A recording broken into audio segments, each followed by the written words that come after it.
And good evening, everybody, live from Duffy Daugherty Field at Northern Cambria. We've got our first Week 1 action of the Heritage Conference playoffs with a rematch from last week with the Northern Cambria Colts taking on the Portage Mustangs. Good evening, everybody. This is Mark Hilliard joining you for a Heritage Conference matchup, and our games tonight brought to you in part by Smith Coal and Oil Company, as well as the Barnesboro American Legion Bar and Restaurant. And this game is a Renda Digital TV broadcast. We're still about 45 minutes away from the opening kickoff, but joining me tonight, Ward Hilliard.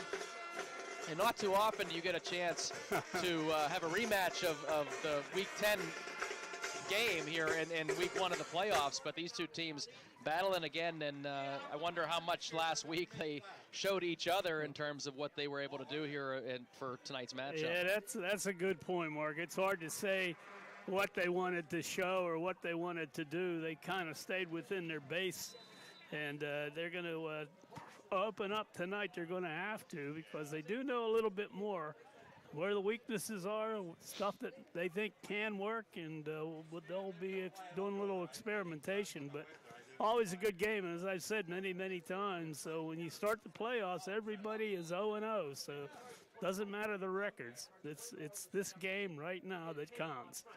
So as you're watching this, you're seeing both teams warming up down on the field, and we've been kind of keeping our eye on a number of players that have been banged up later in the season. It does look like most of the players that we expected to play are going to play here tonight, which is a good news for both teams. But last week in particular with these two matchups, a lot of fumbles. So whether or not that was teams trying to do too much or trying not to do too much given their matchup this week, either way, the fumbles and the turnovers definitely impacted the game, and that's something that could really derail your playoff hopes immediately if that happens here tonight. A game like that, oftentimes it's a lack of concentration, and that's how you botch the handoff or drop the ball or have it stripped. So that may be a part of it, but I think tonight we're going to see a pretty clean game. It is cool. It's not going to get any warmer, that's for sure, but they'll be able to play through that. And we'll be watching to see. One of the injuries that he's been playing with is Slonick. I think that's Easton Slonick. Yeah. And he was the quarterback, but the Homer game, he did not play quarterback. He had a cast on. I'm thinking he's still carrying that around. So he's not going to start at quarterback, but he may be back there depending on the kind of plays they like to run. Well, as you'll hear later on with the in the pregame show, we did do a Zoom interview. So as you're watching this, you're going to be able to see the Zoom interview with Coach Marty Slanick from the Portage Mustangs, and he does talk a little bit about his game plan for tonight. But Coach Slanick did mention that they might have a few surprises for Northern Cambria. So I wonder if they're going to try to use Easton in this football game a little more than they have, given that injury. So his timetable for return, it's getting really close to that. We thought it might be timing well in terms of the Week 1 of the playoffs, but he may have a chance to play tonight. But we also talked to, or Mark Burdick, I should say, talked to Coach Sam Schutte from Northern Cambria. So coming up in this pregame show, and we do want to mention that the pregame show is being brought to you by R4H Medical Transportation. So we thank them for the broadcast. And really quick, before we get to the coaches' interviews here in this pregame, we want to thank the two presenting sponsors for tonight. The first, Smith Coal and Oil Company. Two great teams going at it tonight on the gridiron. We have two great locations now available for all your fuel and heating needs. Smith Coal and Oil in Northern Cambria in Indiana, Fuel and Oil in Indiana, PA. They're proud supporters of high school athletics, and they're one of our co-presenting sponsors tonight. And then, of course, Barnesboro American Legion Bar and Restaurant. How about this? Take advantage of the Colts special during playoff Fridays, which includes tonight. Before, during, or after Northern Cambria games, you can get a large 16-inch one-topping pizza and a dozen wings for only $22. So that sounds pretty good right now. I'll sneak off about halftime, and we'll get that up here. Well, it says during games, so if you happen to be watching the game too, you could be calling ahead and maybe during halftime sneak over there to grab that special for $22. Or if anything, if you're here at the game and you happen to be watching on your mobile phone or something like that, you can head over after the game for the $22 special. That's the Colts special. So we thank Barnesboro American Legion and the Smith Coal and Oil Company, but also R4H Medical Transportation for this pregame show. And when we come back, you're going to hear from the two coaches, so Portage coach Marty Slonick, as well as Northern Cambria coach Sam Schutte. But we're going to come back here and preview this game in a couple of minutes, and then we'll hear from the coaches later on the R4H Medical Transportation pregame show. You are listening to Heritage Conference Football on Renda Digital TV. Becoming a champion isn't defined by a single moment. It's a journey shaped by years of dedication on and off the field. Milk stands out as a nutrient-rich powerhouse, loaded with protein, calcium, and essential vitamins, making it crucial for muscle recovery and building strength.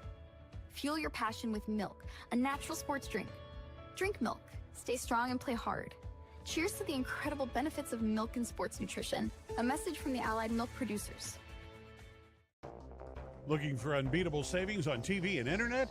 Bundle and save with Dish TV and HughesNet satellite internet. Now you can get $5 off each bill and lock in your price for 2 years guaranteed. Dish TV packages start at just $84.99 a month, and HughesNet plans begin at $59.99 a month. Call SeaWorld Satellites today at 724-463-3200 and start saving. SeaWorld Satellites, your one-stop shop for TV and internet savings.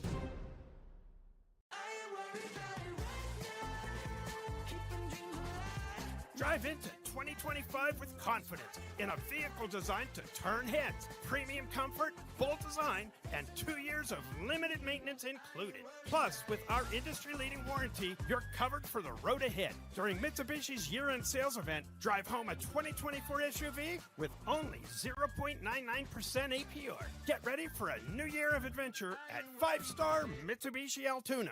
Smith Coal and Oil in Northern Cambria and Indiana Fuel and Oil are proud to be a sponsor of the area's outstanding student athletes. Rely on the Smith team and their sister location, Indiana Fuel and Oil, for all your commercial and residential diesel and gas needs. A veteran-owned business with 2 great locations available for all your fuel and heating needs. Don't wait. Cooler nights and changing seasons are upon us. Call Smith Coal and Oil in Northern Cambria and Indiana Fuel and Oil in Indiana, the area's go-to fuel provider. And we are back with our R4H Transportation pregame show, live from Duffy Daugherty Field in Northern Cambria. And say what you will, Northern Cambria is always an interesting place to play a game, and they have a great atmosphere. We just experienced their traditional fire trucks and emergency. Yeah, if you like sirens, this is a place to be. And their band marches right behind them, and I don't know what good they're doing because those sirens will blast you out. But it's a big time. Friday nights at Northern is a big time, and they'll come out and they'll be supporting the local vendors. And you already told us about the sale they're having. It's a center for this area. It's the center of the universe on a Friday night. Yes, sure is. For at least for the next couple of weeks, if they continue to win, the Colts, that is, they would have a chance to continue to play here. Last week we talked about these two teams playing, and the score was 28-14, Northern Cambria with the victory, and that was at Portage last week. So they played at Portage against Northern Cambria, 28-14. The Colts won, and it was a relatively close game, and I think that it was decided late in the game, or not late in the game, but in the second half, with I believe it was a 90-yard touchdown pass from Dumb to Danny Farrell, who was able to kind of break free and be able to get a huge run there. But that was the difference in the football game, was that long touchdown run or the pass play that was able to spring them forward, I believe, by 2 touchdowns, and they never looked back at that point in time. But, as we said, probably not a lot shown by either one of these two teams, knowing that they were going to be meeting again likely in the playoffs. And, we'll have to keep an eye on the first couple of series in this game to see just how different that game may look from this week in terms of what they do. Yeah, they're certainly the Northern Cambria has had a pretty consistent season, Mark. Portage has been kind of up and down, but they've played much better here the second half of the season, and they'll be a bit of a handful for the Colts. They're well coached. They got a lot of good young talent. I know they're loaded with juniors. Those guys are all coming back next year, so you don't want to overlook them. And I'm sure that's Sam Schutte is doing just that. He's making sure his guys know that. So Northern Cambria, earlier in the season, they played Cambria Heights, and that was their lone loss. Does it make it more difficult for a team that cruises, and then they played very, very well later in the season, but does that make it difficult when they don't meet as much stiff competition later in the year and they have to go into week one and it's do or die, it's win or go home at this point? Yeah, that could be caution. The conference itself wasn't real strong. There were maybe 4 teams that were pretty tough, and they were as expected. They were at the top. But, when you play a softer schedule, and Cambria Heights has that same problem. Yeah. They finished with a couple of easy games. I don't know if that does you any good or not, but if you got the skill and you got the talent, games like this bring that up. So I think that's what's going to occur here. We're going to see the best of both. The R4H Medical Transportation pregame show continues, and coming up next, we're going to hear from Portage coach Marty Slonick, and then following that, Northern Cambria head coach Sam Schutte. So those 2 interviews are coming up next in the R4H Transportation pregame show. You are watching the Heritage Conference Week 1 playoff action. Northern Cambria taking on Portage on Renda Digital TV, presented by Smith Coal and Oil and Barnesboro American Legion and Restaurant. Back after this. Barnesboro American Legion Post 508, a proud supporter of local area athletics, wants listeners to know the Legion's newly remodeled kitchen is now open and ready to serve you with a full menu. It's hometown nights and Friday night lights at the Legion this year. Fill up before the game with the Colt Special, a large 1-topping pizza and a dozen wings for only $22. Then come back after the game to celebrate with friends and a live DJ from 10 till 2. Barnesboro American Legion Post 508 loves Friday night lights. Let's go Colts! Congratulations to the Northern Cambria boys football team on a great season. Charleston's Furniture proudly salutes the Colts as they battle their way through the playoffs. One thing you don't have to battle for is a good deal on furniture. Charleston's wonderful World of Furniture has its Home for the Holiday sale going on now. Get down to Charleston's and score a touchdown. Visit Charleston's Furniture on Route 219 in Northern Cambria, or check out their options online at charlestonsfurniture.com. Charleston's Furniture, where champions shop. We're the lifeblood of the community. It's so much more than just a job. So good patient care is providing top quality care, but also in a timely fashion. They don't need to go to Pittsburgh for that. They can stay right here in their backyard. So when a patient walks into your office, you receive them as your family member. A patient leaves my office feeling heard. And the focus truly is on what will get us our best patient outcome.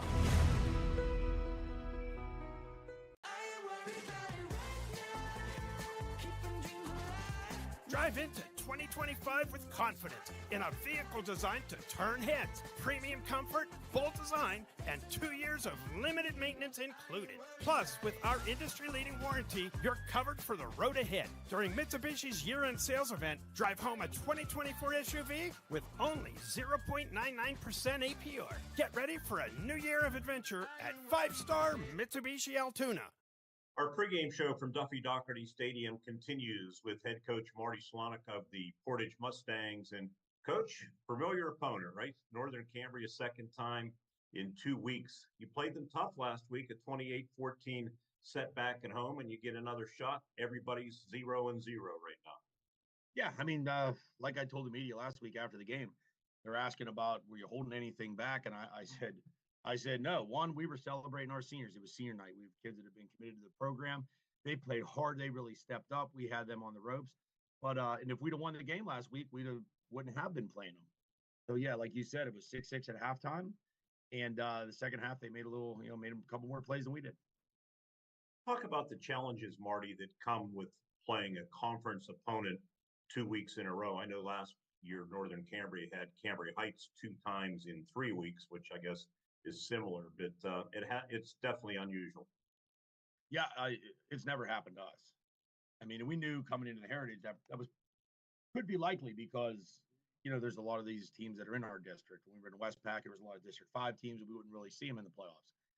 So this is the first time, as far as I'm concerned, I think that we've ever played anybody in back-to-back weeks. Now, I know we've played Penn's Manor. We played them in the regular season and played them in the playoffs a couple years ago, but it was like earlier in the season and then later. So, yeah, it's different. I don't, you're very familiar. I mean, they do what they do. They have the team that they have. Those kids are strong, they're athletic, and we just have to try to be a little better. And you can look at your mistakes and see if you can improve throughout the week. And I guess it's who corrects the mistakes better. I know it doesn't end with Ty Dunn for Northern Cambria, but it certainly starts with him, doesn't it? Yeah, he's a good athlete. I mean, he's a good athlete in a lot of sports. I mean, I coach baseball as well. I saw him playing baseball. Then I'm at the district title. I see him winning the 110 hurdles. I see him in basketball. Yeah, and he just seems to, keep – the thing I like about him is it seems like he's pretty composed, like when a lot of things happen. Like last week, I mean, he was on the run.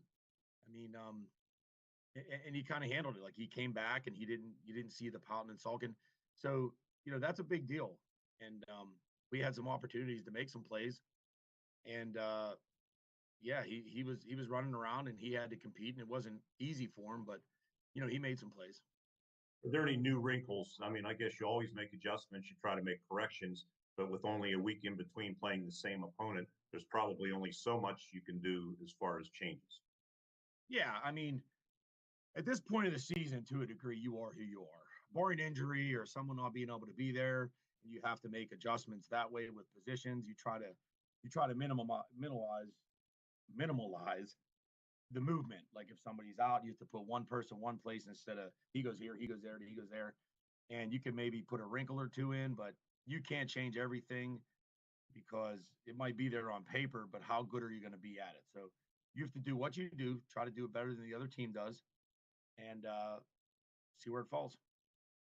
The fact that you played them so tough last week from the mindset of your own kids, is that, helpful coming into this game where they know that, hey, if we do this a little bit better, that a little bit better, we can beat this team? Sure, that's how we approached it. I mean, you play the game and you think you did one thing, and you're never as bad or as good as you think when you sit down and watch the film. And we took a look at that, and we tried to correct some things that they had success with that we could maybe slow down and anticipate maybe some changes that they might do, some things that we showed that, they might try to expose. And but you can't chase ghosts too much because you'll just get caught doing all the things that you're not going to be really seeing in the game. So you want to make sure you stick to your guns, do what you do, try to do it better, and adjust, and hope the kids respond. I could ask, about keys to the game, but obviously turnovers are such a big part of any game. But let me ask it to you this way. We can win this game if, finish that sentence for me. We get some points on the board, don't give up big plays, and remain composed. Coach, always good seeing you. Good luck here at Duffy Doherty Stadium. Thank you.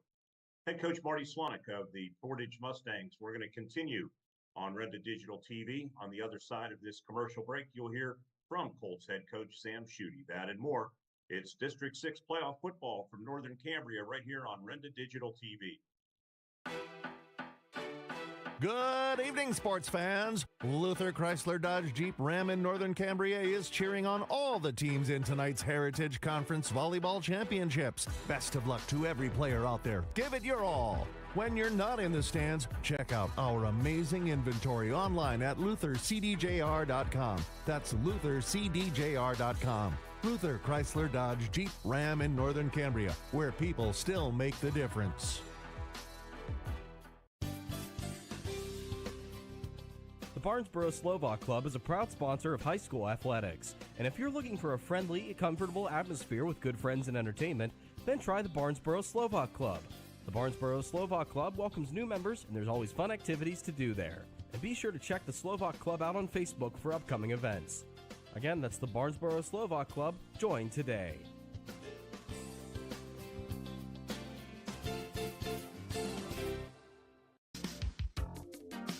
Good luck, Colts, from Lynn Sunoco of Northern Cambria, servicing your auto mechanical needs with expert care. Lynn Sunoco has a long list of satisfied customers. Also in Northern Cambria, Medvan Transport, providing non-emergency transports for wheelchair and station car transports for all your medical transport needs. Medvan Transport is now hiring drivers and EMTs. Becoming a champion isn't defined by a single moment. It's a journey shaped by years of dedication on and off the court. Milk stands out as a nutrient-rich powerhouse loaded with protein, calcium, and essential vitamins, making it crucial for muscle recovery and building strength. Fuel your passion with milk, a natural sports drink. Drink milk, stay strong, and play hard. Cheers to the incredible benefits of milk and sports nutrition. A message from the Allied Milk producers. Our pregame show continues from Duffy Doherty Stadium with head coach Sam Schutte of the Northern Cambria Colts. And Coach, first of all, congratulations on another outstanding regular season, 9-1.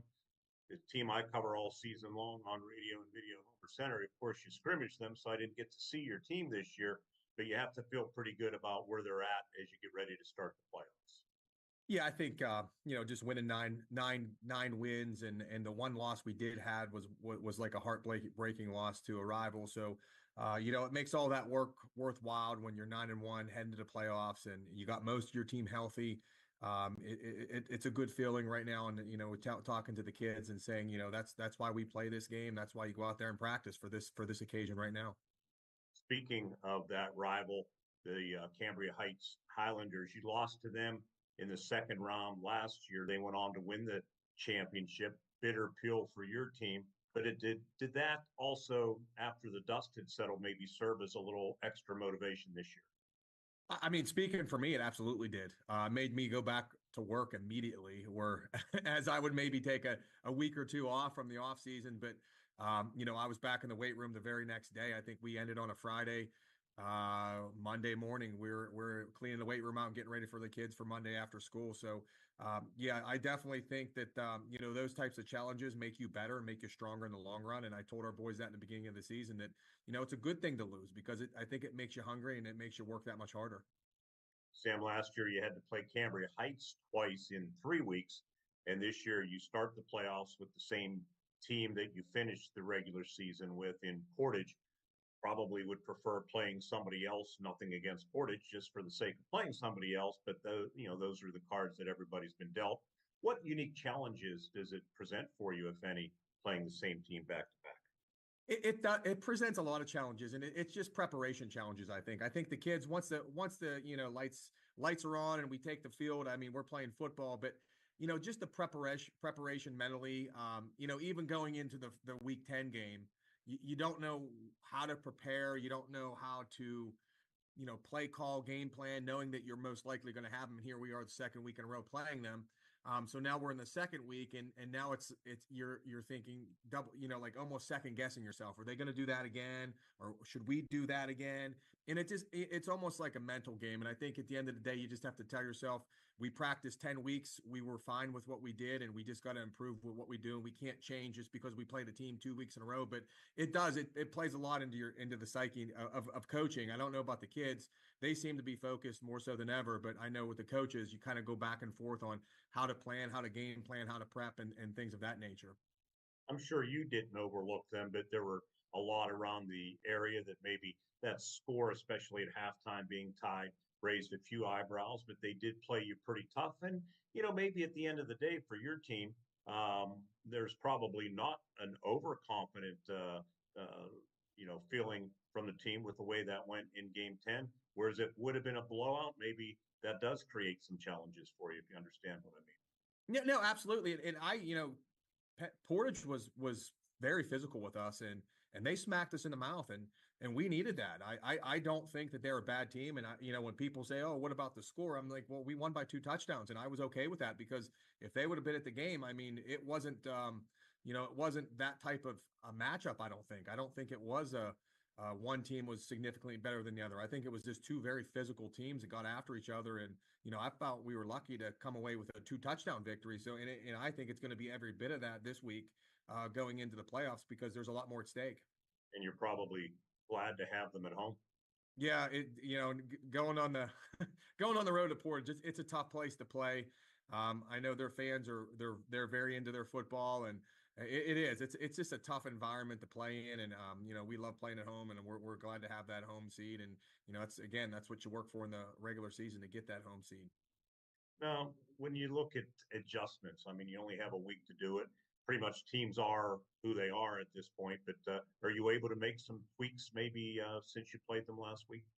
Yeah, I think we were, because there were some things that I don't think we executed well. So it wasn't really tweaks. It was almost just like, hey, they did this really well. It didn't show up on film. So we definitely have to make sure we're doing it even better this week. So it wasn't that we're making changes. It was just kind of like countering to, their strengths and their weaknesses. And I'm sure they're doing the same thing. So yeah, like you said, there's not much you can do preparing for the same team 2 weeks in a row, and you only have so many hours in the day, and you don't want to burn your kids out. And but at the same time, there's things that like you don't see on film that you're able to see playing them once. So we were able to go back and kind of kind of buckle everything up, making it tight, so we have a good game plan going into this week. Other than winning the turnover battle, taking care of the football on the offensive side, what are keys for you against Portage? Honestly, we got to stay mentally focused. I think last week we were mentally undisciplined. I think we were trying to do too many things, and we had a lot of mistakes because of it. So our big focus this week was just controlling what we can control, taking it one play at a time, not looking ahead, not looking behind, just one play at a time, and staying mentally sharp. Appreciate it, Coach. I look forward to following the game as I'm up the road, I guess, at calling the game at your rival, Cambria Heights. Mark Hilliard and Ward will have you covered tonight. Yeah, and we appreciate everything you guys do for us. Thank you. We appreciate covering the Colts. And our Renda Digital TV coverage is presented by H&R Block of Northern Cambria and by the Hastings Firemen's Club. And Mark Hilliard and Ward Hilliard will rejoin you with the starting lineups and keys to the game right after this, as we continue from Duffy Doherty Stadium on Renda Digital TV. When tax time rolls around, H&R Block has many filing options to make it easy. H&R Block Tax Pros will maximize your return with or without an office visit. You can drop by H&R Block, use their drop-off service, or a tax pro can even do your taxes virtually. Just send a few pics from your phone and you never have to leave home. With so many ways to file, it's just another way Block has your back. Visit your local H&R Block tax office at 3909 Bigler Avenue, Northern Cambria. While tax situations are different, not everyone gets a refund. The Barnesboro American Legion Post 508, a proud supporter of local area athletics, wants listeners to know the Legion's newly remodeled kitchen is now open and ready to serve you with a full menu. It's hometown nights and Friday night lights at the Legion this year. Fill up before the game with the cold special, a large one-topping pizza and a dozen wings for only $22. Then come back after the game to celebrate with friends and a live DJ from 10 till 2. Barnesboro American Legion Post 508 loves Friday night lights. Let's go Colts! R4H, this is Ben. R4H is here when you need us. R4H provides transportation 7 days a week, including holidays. We offer local and long-distance transportation for ambulatory clients, as well as those who require a wheelchair, gurney chair, or stretcher van. We provide transportation to medical appointments, as well as social and holiday events. We take pride in providing quality care and professional services to all of our clients. Exciting news! R4H is now certified to provide CPR, first aid, and AED classes to our local community. Due to our rapid growth and increasing need for our services, R4H is looking to expand our team. If you are interested in joining our team as a driver, apply online at rider4h.com or scan the QR code located at the bottom of this ad. Full-time, part-time, and casual positions are available in many locations. R4H Medical Transportation is an equal opportunity employer. As always, because of you, we are R4H. Looking for unbeatable savings on TV and internet? Bundle and save with Dish TV and HughesNet satellite internet. Now you can get $5 off each bill and lock in your price for 2 years guaranteed. Dish TV packages start at just $84.99 a month, and HughesNet plans begin at $59.99 a month. Call SeaWorld Satellites today at 724-463-3200 and start saving. SeaWorld Satellites, your one-stop shop for TV and internet savings. And we have returned with our R4H Medical Transportation pregame show. Thank you to Mark Burdick for getting those interviews with both Coach Marty Slonik of the Portage Mustangs and also with Coach Sam Schutte of the Northern Cambria Colts.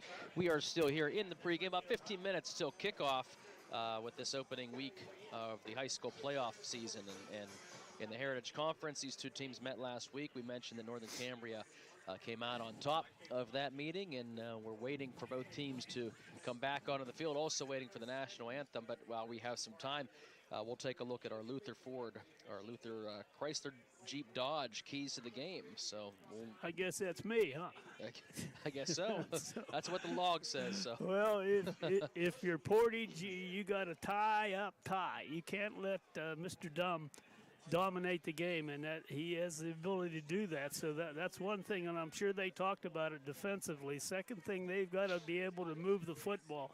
If they cannot, this is going to be a long night for them. And again, this applies to both teams. They both have to avoid the big mistake, a turnover at a critical time. You got to stay away from that in a playoff game. For the Colts, run. Make that running game go. That takes some of the pressure off Ty Dom. And when that is working, he's going to be working, throwing the ball downfield. So it's a tall order for the Portage D. The other thing for Northern Cambria is to get off the field. You tie up Portage, don't let them have any kind of long drives. That's sometimes their specialty. And if they can do that, they'll be in pretty good shape if they can avoid the turnover. And turnovers, we mentioned last week, both teams guilty of some of those and actually led to scores both ways. So it kept Portage in the game late and helped Northern Cambria early on to get out to the lead that they had, and then allowed Portage to climb back into it later on in the game. But Northern Cambria did come out on top. So turnovers will be a key to watch here, and I'm sure both teams looking. And then the other thing is with tonight's matchup, we've been kind of lucky with a lot of the weather for this season. It's been really mild with a lot of these games. This is the first really cool night that we've had in a long time on a Friday night for high school football. So whether or not that plays into anything where it really actually feels like football fall weather here tonight, both teams are going to be playing in the same conditions. So we'll see how that is with holding on to the football. The one thing that is different about that now is kids wear these gloves now, and that keeps their hands a little warmer. It allows them to grip the ball a little better. Back in the day, that wasn't the case. So you had your hands out, and you were cold.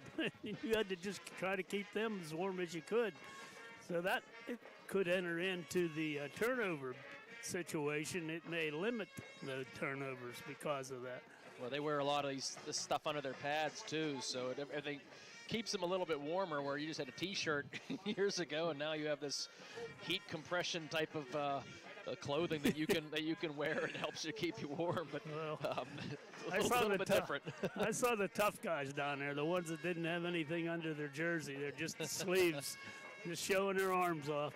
Once you're out there running a little bit, it does keep you warm. But if you're on the sidelines for an extended period of time, you start to feel that chill in the air. And up here at Northern Cambria, it feels even a little chillier with that wind, and it's a little cooler here than maybe some other places in the county.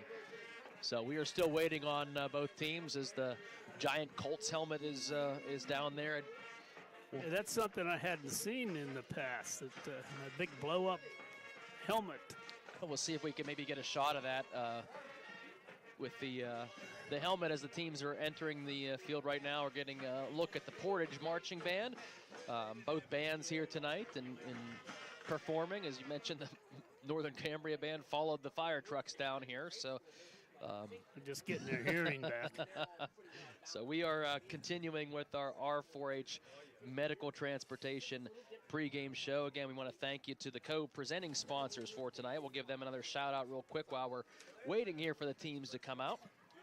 We have Smith Coal and Oil Company in Northern Cambria and Indiana Fuel and Oil in Indiana. They're proud to be a presenting sponsor for this District 6 matchup, as well as the Barnesboro American Legion Bar and Restaurant. If you're looking for some Friday night fun, how about Hometown Nights and Friday Night Lights at the Barnesboro Legion? You can fill up before playoff action with the Colts special. We talked about that earlier, and then come back after the game and celebrate with friends and family with a live DJ tonight from 10 to 2.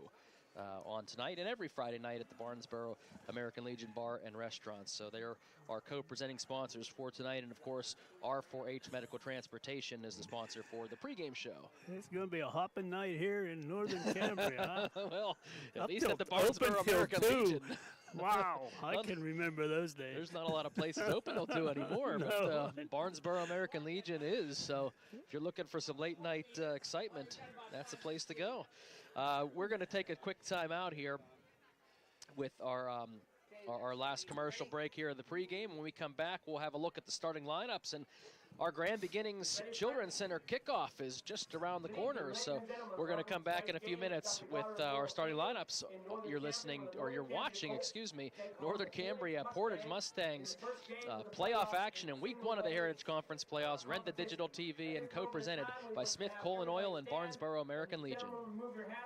Smith Coal and Oil in Northern Cambria and Indiana Fuel and Oil are proud to be a sponsor of the area's outstanding student athletes. Rely on the Smith team and their sister location, Indiana Fuel and Oil, for all your commercial and residential diesel and gas needs. A veteran-owned business with 2 great locations available for all your fuel and heating needs. Don't wait. Cooler nights and changing seasons are upon us. Call Smith Coal and Oil in Northern Cambria and Indiana Fuel and Oil in Indiana, the area's go-to fuel provider.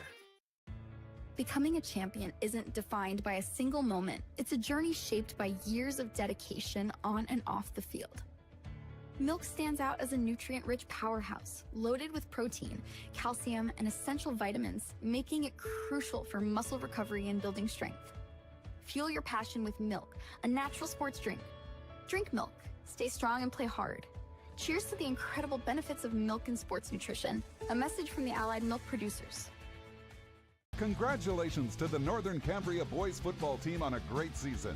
Charleston's Furniture proudly salutes the Colts as they battle their way through the playoffs. One thing you don't have to battle for is a good deal on furniture. Charleston's wonderful World of Furniture has its Home for the Holiday sale going on now. Get down to Charleston's and score a touchdown. Visit Charleston's Furniture on Route 219 in Northern Cambria, or check out their options online at charlestonsfurniture.com. Charleston's Furniture, where champions shop. At Grand Beginnings Children's Center, their focus is on growing and teaching children to be the best they can be. They know children need education, inclusion, and safety. Grand Beginnings has a mission to provide a warm and nurturing environment in which each child can grow physically, emotionally, socially, intellectually, and spiritually. Grand Beginnings Children's Center with 2 locations in Indiana, teaching children to shine since 1991. Call 724-463-1819. Find them at grandbeginnings.net.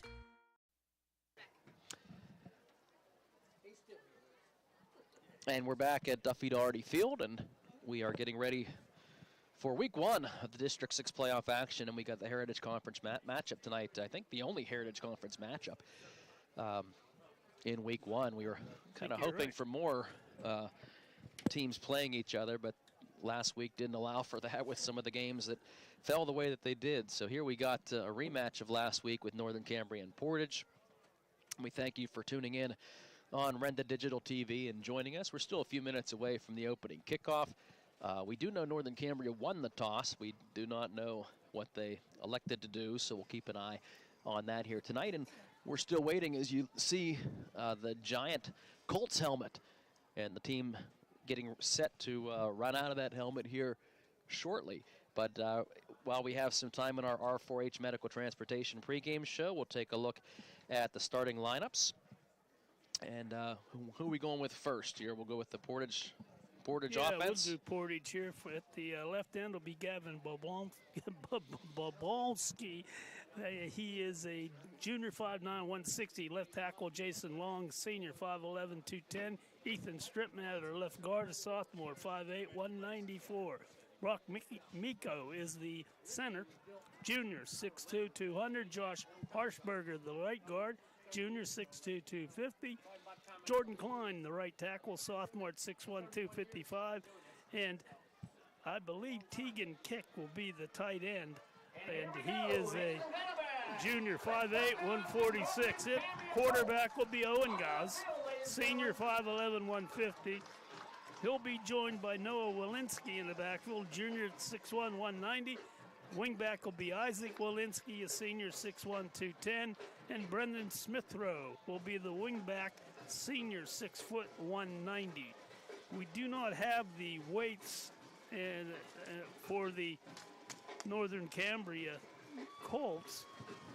So we could tag team it. I have them right here. I could. All right. Well, actually, I don't have their weights though, so you are correct. We don't have the heights or weights. Well, for them, we'll just give the lineup here. Yeah, we'll just do that. The right tackle will be Brady Hoover. The right guard, Parker Shuddy. Ben Messina will be the center. Tyler McCreary will be the left guard. And the center will be Lucas Shuddy. In the backfield, you'll have Trey Pershing at a wingback, Danny Farrell also at a wingback. The running backs right now, Reese Wagner, Malik Fox, and Caleb Dolney. And the quarterback, of course, will be Ty Dum. And I believe Gage Shonsky is the injured player. He was a running back, and I believe he's not going to play tonight. And we heard Nathan Fry might get some carries in this football game as well, the senior for Northern Cambria. So he has an opportunity to maybe get some touches for the football as well tonight. Always an opportunity when there's an injury. So those are our starting lineups, and we are just about 3 minutes away from kickoff. So well, we know Northern Cambria won the toss, but we didn't see any signal as to who did what. So we're going to have to wait here till they do that again. So we mentioned last week Northern Cambria with the victory, and really we're in control of the game most of the football game. Portage made it a little closer, capitalizing on a couple of turnovers, but it was something that you felt the Colts really had control for the majority of the game, and when they needed to, they took advantage. And I think the one thing Northern Cambria had last week that certainly made them effective against Portage was their speed. And we talked about Ty Dum, but we mentioned the big play by Farrell, who had a nice run last week. But they have a lot of weapons that can beat you. It's not just Ty Dum, even though he's the one kind of the cog that makes everything work. Yeah, I think the difference, too, is that this is a good defensive football team. They played that well all year long, had Cambria Heights on the ropes earlier this season, and that all is attributed to a real tough defense. So they're not easy to beat. You got to take your chances when you have the opportunities. The captain's coming out onto the field, and we mentioned Ty Dum, Lucas Schutte out there as well, Caleb Dolney, and Greg Hassan are the captains for Northern Cambria. For Portage, Owen Goss, we have Isaac Walensky and Brendan Smithrow. And if you don't believe me, you can hear the announcer in the background from Northern Cambria. If you've been up here before, you know he's right next to us. So if we miss anything, likely you're not going to miss it as you're watching the game. You'll be heard it.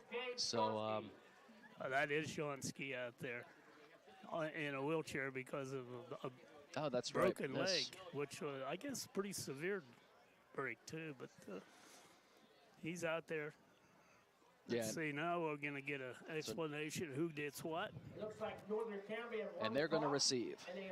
That's all we need to know. So as you're watching this, you get to see the opening coin toss, and we'll see this Northern Cambria offense that we talked about, and they can certainly beat you in a lot of ways. And I think one of the keys, too, if you're Northern Cambria and you get up quickly, that changes a little bit of what Portage can do against you, because they can't necessarily play ball control and run the football as they're going to have to try to play catch-up. But they're certainly not the type of team that comes from behind real well. They don't have a strong passing game, and you need to have that if you get too far behind. So it's important for them to bottle up the Colts.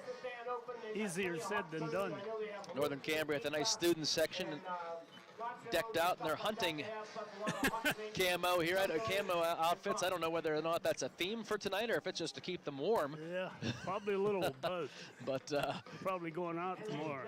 Yeah, but yeah, as well you could. But we're with our first really cool night of the high school football season. It just so happens it's on the 1st of November and the first week of District 6 playoff action. It's a great time of year, though. It was always so much fun to be in this time of year, and you know, if you're following your hometown team and seeing them in District 6 playoffs, there's just nothing like it at all, and it's incredibly exciting. All the leaves are down. Yeah, they're all pretty much all coming down now. So we got Dumb in the back getting set for the Nathan Fry back there as well, and Malik Fox. So those are the three deep men for the Northern Cambria Colts. And you're taking a look at Easton Slonick right now, who's getting ready to kick off. And he still has that bandage on his left hand. So Week 1 of the playoffs is underway, and we got a short kick. It's going to be fielded by Kirsch at the 40-yard line, and he's got a little bit of a seam as he takes it. Great field position for Northern Cambria to start out with. I don't think that's his plan there. I think he wanted to kick that ball over Kirsch's head down to that dead spot, but he didn't get it enough on it. Nice return. We saw them in warm-ups, too, where they were having some trouble kicking the ball deep. And, again, I don't know if that has anything to do with the temperature tonight or just I'm sure it some did. struggles. But either way, the ball at the 43-yard line. So here is the pitch. Going to be taken in the backfield of Northern Cambria with a little bit of running room, but a good tackle by Slonick. And that's Malik Fox with the carry. Going to pick up about 3 yards, but good open field tackle by Easton Slonick. Yeah, sure was. And Ty Dumb took a shot on the pitch here. That was an option pitch, and as soon as he pitched, he got popped. And I think that's a strategy that Portage is going to use here. Hit him every chance you get. Well, you want to make him think twice. As Nathan Fry in the backfield with Ty Dumb. Here is Dolney coming in motion, and Ty's back to pass for his first throw of the football game. Nice catch across the middle. And I think he hit Fox again. Yep. So Malik Fox with a nice catch. They gave it to Farrell, but I could have sworn that was 22. They just corrected the. There you are, folks. Don't use me saying it. It's about a 14-yard completion there to Fox, and up the middle is going to be an opening for Northern Cambria as he takes it to the 30 inside the 25-yard line. Nathan Fry with a nice run. That was a very nice run there. He found the hole, got through it, broke a tackle, did Fry, and picked up about, 13 yards? So it took it all the way down to 24-yard line. I think that was at the 30. Yeah, so that would be a 14-yard pickup for Fry. Nice initial run, and the Colts are moving. Fry in the backfield again, trips right. Receiver is here for Ty Dumb. Here's Dolney in motion, and looks like some procedure there. That's a procedure call, yep. And we have a penalty against the Colts for procedure. Northern Cambria doing a little bit of everything is, Bringing up a first down and 15. you know, you had Fox, Fry, both carrying the football. You had a pass by Dumb. Every play has been effective so far, but penalties will do it. These are drive killers. I always said these 5-yarders, they're not significant in terms of the yardage, but they just seem to kill the drive. You had the momentum, and then this happened. Drive started out at the 43-yard line. Man in motion here is Ty Dumb. He's going to fire it to his receiver, Fry. He's going to find a seam, and Nathan Fry taking it in the end zone for a touchdown for the Colts as they strike first. Boy, nice block by Fox on the edge, and that just opened that up. Fry had no resistance. 28-yard touchdown pass. That'll be Ty Dumb to Fry, and it wasn't anything complicated about that. It just a quick screen pass to the wide receiver, well, actually the running back. Key was the block. He eliminated the end out there, and that just gave him a straight shot to the end zone. Extra point attempt for Pershing. Farrell is the holder. And here is the snap. Kick is up. No doubt about that one. Yep. 7-0. Northern Cambria strikes first. We're going to take a timeout, and we'll come back on Renda Digital TV with Heritage Conference District 6 playoff action presented by Smith Coal and Oil and Barnesboro American Legion. Barnesboro American Legion Post 508, a proud supporter of local area athletics, wants listeners to know the Legion's newly remodeled kitchen is now open and ready to serve you with a full menu. It's hometown nights and Friday night lights at the Legion this year. Fill up before the game with the cold special, a large one-topping pizza and a dozen wings for only $22. Then come back after the game to celebrate with friends and a live DJ from 10 till 2. Barnesboro American Legion Post 508 loves Friday night lights. Let's go Colt! Smith Coal and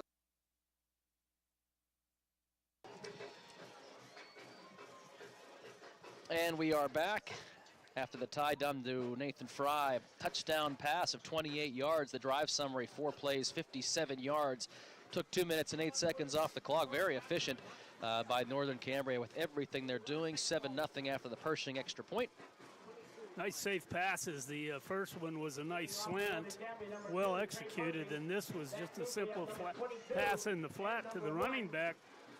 One key block, and that was the end of it. So that certainly is the start that the Colts wanted. Well, you see the speed of Fry was able to get out there, but it really just took one key block on the outside and good seal block on the inside that allowed him just to be able to use that speed to take it those 28 yards. But very effective opening drive for that offense, and now your Portage, you want to try to find a way to answer because you don't want to. Yeah, 3 and out would be tough. Here is the kick, going to be fielded at about the 25-yard line. Looking for some running room as he crosses the 35. Still on his feet. Still on his feet as he crosses midfield down into Northern Cambria territory. Well, that's a good way to answer. Boy, I'll say. That's Walensky. Isaac Walensky able to get that kick, and that was a good combination of just following your blocks. And he did a nice job. He hit it to the middle of the field and then cut it back to his right again and picked up another 20 yards. You don't normally see patient running like that on a kick return. It's normally just kind of running with your hair on fire, but they're very patient, and it takes it all the way down to the Northern Cambria 37-yard line. So here we get a chance to look at the Portage offense. And they run kind of this, as they shift out of that original formation with Gage dropping back to pass. He's going to fire it, looks deep down the field. He hits Slonick, and boy, ball's in and out of his hands. Would have been a first down, but he... There's a case you wonder if that bandage, that hand is giving him trouble there to hold that ball. Nice pass by Gaz. Yeah, was looking for Slonick. Just a quick little kind of a post hook pattern. Looked like he was going to run a post and then just ended the route quickly. Had a little bit of space there, but not an easy catch. Gaz had to unload quick. He was getting pressure from the defensive left end. Gauss now has one man in the backfield. Sending Walensky in motion. Walensky's now going to get the handoff up the middle, and good tackle. I believe that might have been Schutte. Lucas Schutte, number 55. Number 31 makes the tackle, or number 31 carries the ball. Isaac Walensky. Number 77 on the tackle for Northern Cambria, Drake Weller. So Weller also in on the tackle for the Colts, but either way, that is going to be a no gain. Walensky is a good runner, and he's joined in there. I believe that's his brother, also in the backfield. There's 2 of them out there. Makes sense, Ward. Noah Walensky, yep. Makes it tough now. Is at 3rd and 10, so big situation here early on for the Mustangs. Gage takes the shotgun. He's going to hand the football off, and that is to Brennan Smithrow, looking to find some running room. He does get the edge, but he's only going to pick up a few yards and certainly going to be... He got a first down. Did they give him the first down on that? We'll see where they put him. It's pretty close if he didn't get it. They haven't signaled yet, but he was able to find the edge. And They're going to measure. He ran in motion and just took that. I don't know if he took the snap directly or not. So they are going to measure this foot. It looked like he had stepped out earlier, but the official standing right there, able to get a read. Got a better view than I certainly did, but good carry by Smithrow. So either way, you're looking at a first down or 4th and short, which they're likely going to go for it in this spot, but. Oh, yeah. They're across the 40. That's 4-down territory. And we'll keep an eye on the measurement as you're watching on Renda Digital TV. You're seeing it just as we are. You're probably getting a better view.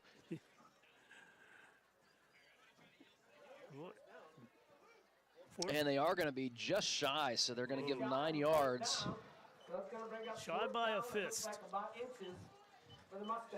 Ball is just right near the edge of that 28-yard line. Yeah, I saw him cross the 30. I said, he's got that. And the mark, though, was a little bit back from where I thought it would be.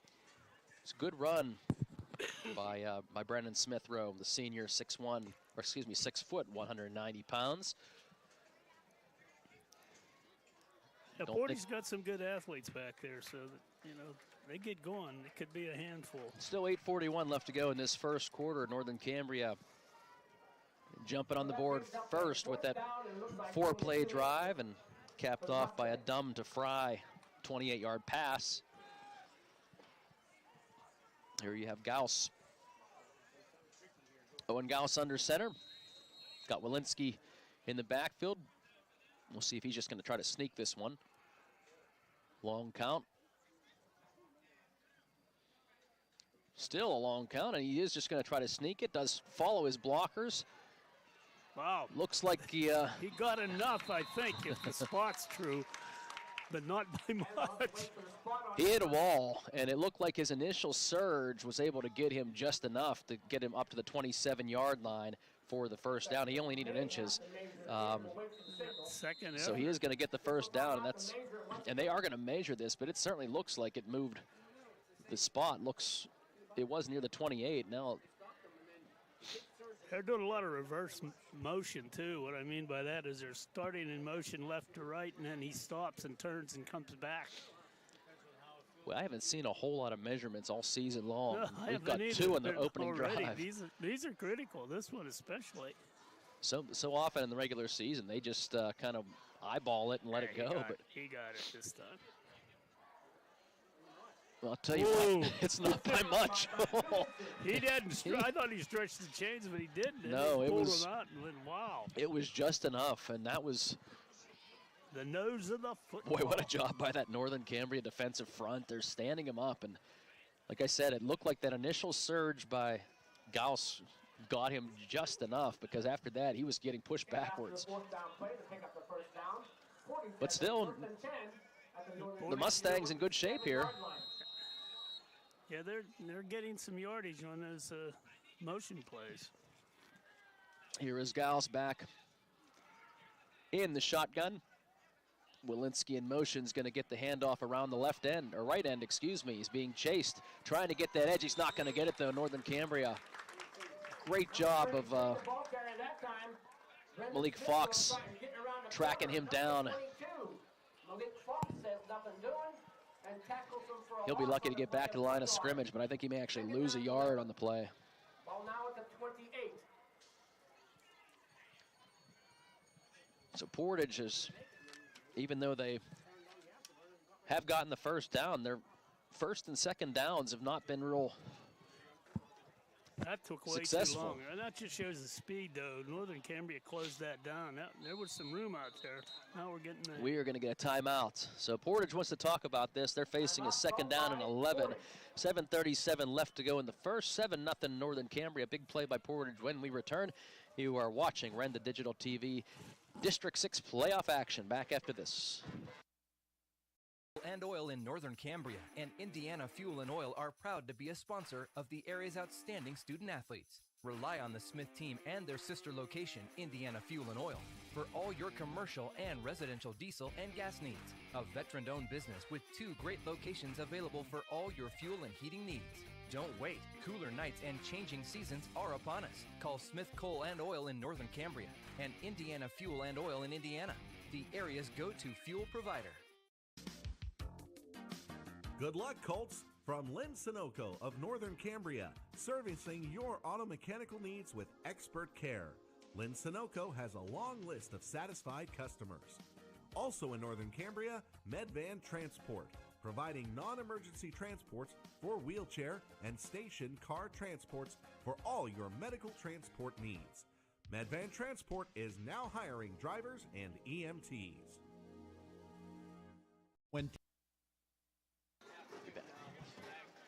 And as we return, we have a flag on the play. We had one flag on Northern Cambria in that first drive, and now we got one on Portage. Yeah.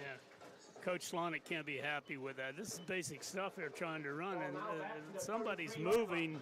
I don't think the motion man is the problem. I think it's someone in the line. 2nd down and 16 now, and that makes it a little tricky. Portage can throw the football. You know, they like to rely on that rushing attack. They need to have shorter yardage. Of course, here, you know, you got 2nd down. You just pick up 5 or 6 yards after catch. 1 second. They're going to adjust the clock here by 1 second. We'll announce our officials here tonight as we got the PIAA officials. 2nd down and 16 here for Owen Gage and the Mustangs. Walensky in the backfield.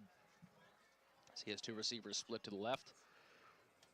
Man in motion. Here's Gage rolling out to his left. He is going to dump it off. Wide receiver screen to the right. He's got some opening. Going to get a 1st down and more. Inside the 10-yard line is Slonick able to get that wide receiver screen, and we saw Northern Cambria score on a very short pass earlier in this quarter, and now a huge play for the Mustangs as Slonick takes it down inside the 10-yard line. It's been about 23-yard pickup. That is a play they used against Homer Center with very good effect. They had 2 long first downs after that. So the ball is going to be now on the 8-yard line. 1st and goal from the 8. And here is going to be Slonick up the middle as he just takes the handoff himself, still on his feet as he's fighting for extra yards. Well, we were kind of wondering whether... takes the direct snap this time and goes right up the middle. That's Noah Walensky. Well, actually, they're going to say that was Noah Walensky taking that snap. Several Colts on a tackle, look like Caleb Doley was in on the tackle. Trying to see what he get 4 yards on that. So it's going to be 2nd down and goal from the Northern Cambria 4-yard line. Kind of got the Colts reeling now. They made that big play. That throwback screen to the tight end has been wide open the times I've seen it. Very effective here is Walensky up the middle. He's going to be grabbed by Kirsch, though, as he crosses the 5-yard line. He's going to maybe pick up a half yard, if that. But that time, Isaac Walensky, and he stopped after maybe no gain in the play. So I don't think they're going to get many yards there. So it's going to be 3rd and goal from the 4-yard line. Good tackle by Kirsch and the Northern Cambria defense to stand him up here, but 2 big plays for Portage as they're knocking on the door trying to answer that opening drive by the Colts. Look for a rollout here. Gauss is left-handed, too. And great tackle behind the line of scrimmage. Number 31, the ball carrier. As they try to go back to Walensky again. By the ankles, by number 50, Ben Mathino with a nice defensive play. Mathino just shot the gap and was able to time that perfectly as he took out the legs of Walensky and made him lose a couple yards. Actually, they're just going to say a loss of 1. They're going to go for it. They got a good kicker. But all these teams in this conference seem to have good kickers, but they're going to go for the score here. Babalski's split way left, but I would expect them to roll Gage out on this play. And they're going to do a reverse. Slonick, he looks to pass it deep into the end zone. He's got Gage for a touchdown. What a play. They reversed it.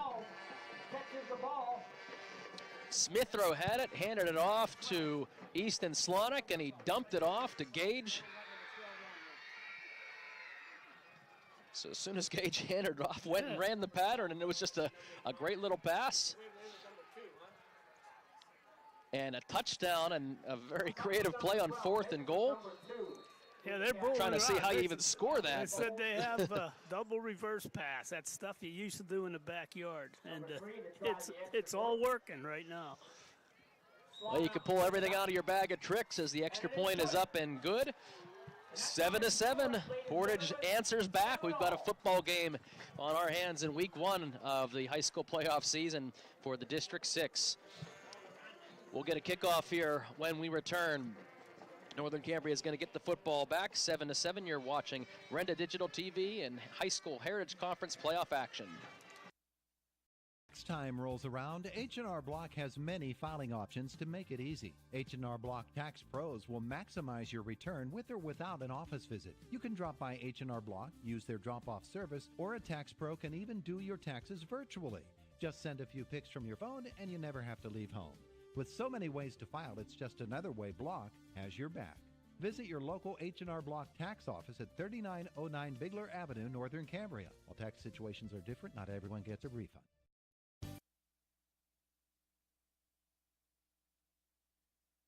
And we are back. 5 minutes left to go in the first quarter. 10-play, 37-yard drive. I've been calling Owen Gage. It's Owen Gauss. So apologize for that, but Gauss was the one who came down with the catch. Well, he ran that offense very well. They had some long yardage to pick up a couple of times. They ran some very nice plays. And I'll tell you, don't be surprised if you see that throwback screen again to the tight end. That has been very effective, as I said. They ran it against the Wildcats and scored a touchdown on one and got a big chunk of yardage on the other. Defense kind of gives up on that guy, and he's wide open over there. So they had a 4th down conversion on 1 yard, and then earlier in that drive, and then the reverse pass play from Easton to Gauss. Here's the kick. Going to be caught by Fry, who's going to take it across the 40. He's going to be dumped at about the 41. That's where Northern Cambria will take over. 2 big plays on that Portage drive. It was Gauss to Slonick for that 23-yard little dump off that we talked about, and then that last play, the 4th and goal play.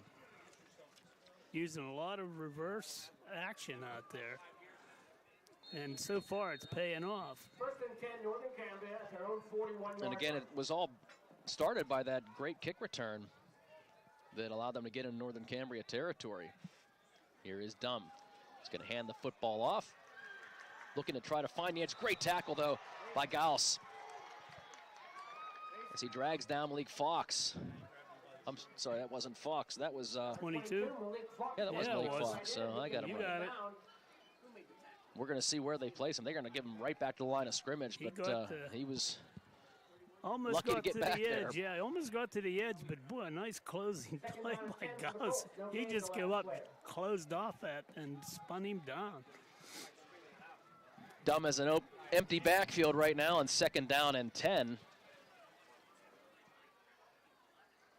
Man in motion, and the give is going to be to Fry up the middle this time, and he's going to lose a couple of yards. So the Portage defense is now woken up as Nathan Fry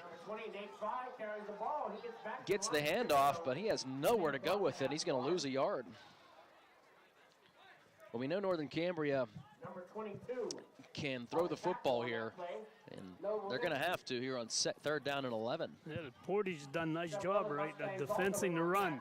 They're covering the ends. They did on the first play, and they're doing a good job in the middle. So you're almost forced to make a throw to try to loosen that D up. 3 receivers to the left, 2 split right here.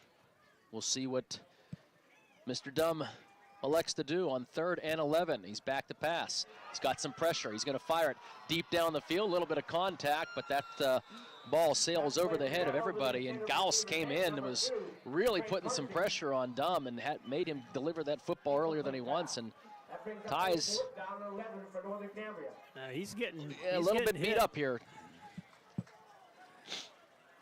That's a good job by the Portage D. That's one of the things we said was the key for him, is to get off the field. And they brought some pressure on the outside that time. As we said, Gauss had a great tackle on first down and then caused the pressure to force Ty to throw that football earlier than he wanted to, and because of that it was off the mark, and they're going to have to punt the football away. And here is the punt. Nice high kick.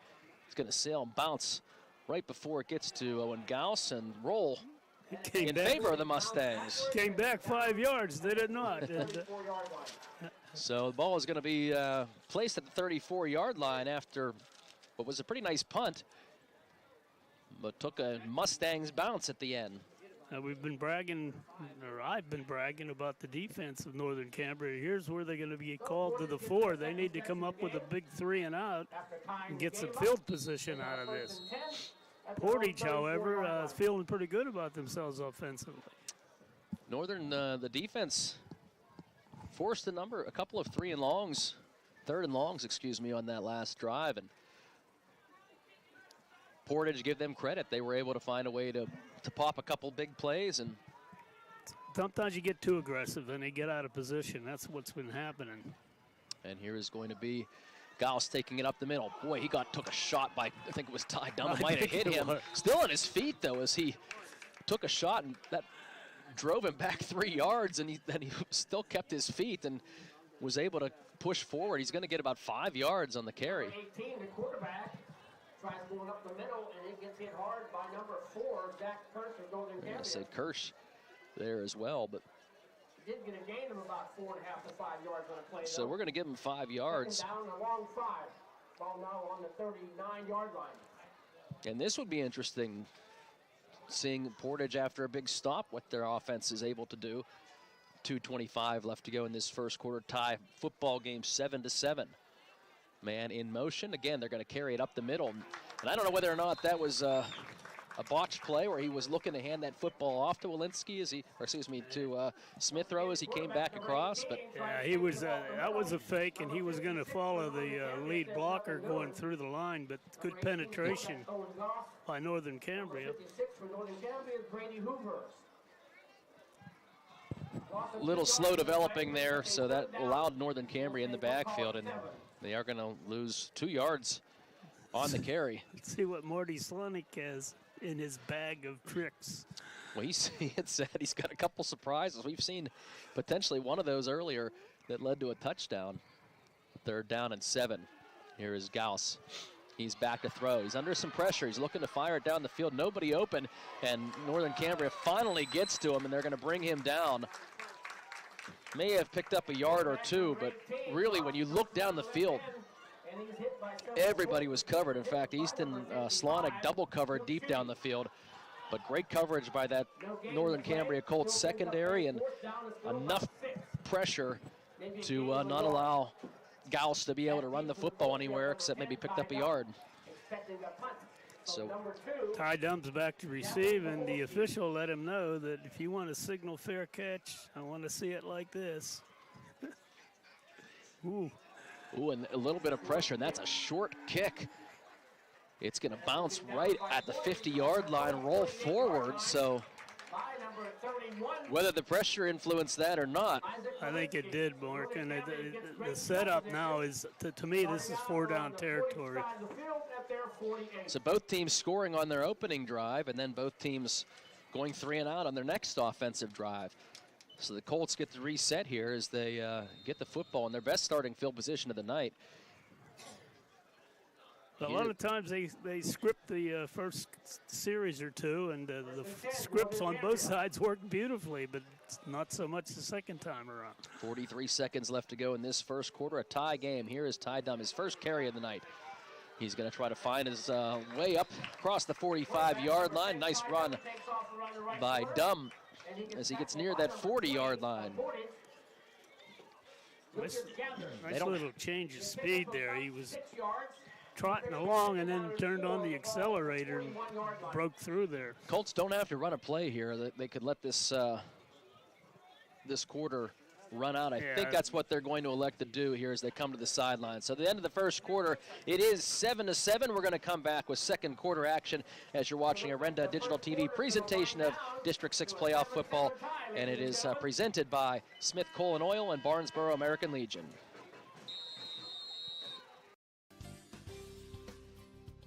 The Barnesboro Slovak Club is a proud sponsor of high school athletics. And if you're looking for a friendly, comfortable atmosphere with good friends and entertainment, then try the Barnesboro Slovak Club. The Barnesboro Slovak Club welcomes new members, and there's always fun activities to do there. And be sure to check the Slovak Club out on Facebook for upcoming events. Again, that's the Barnesboro Slovak Club. Join today.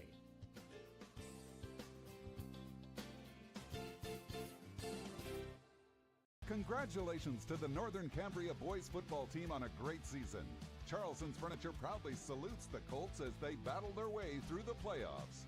One thing you don't have to battle for is a good deal on furniture. Charleston's wonderful World of Furniture has its Home for the Holiday sale going on now. Get down to Charleston's and score a touchdown. Visit Charleston's Furniture on Route 219 in Northern Cambria, or check out their options online at charlestonsfurniture.com. Charleston's Furniture, where champions shop.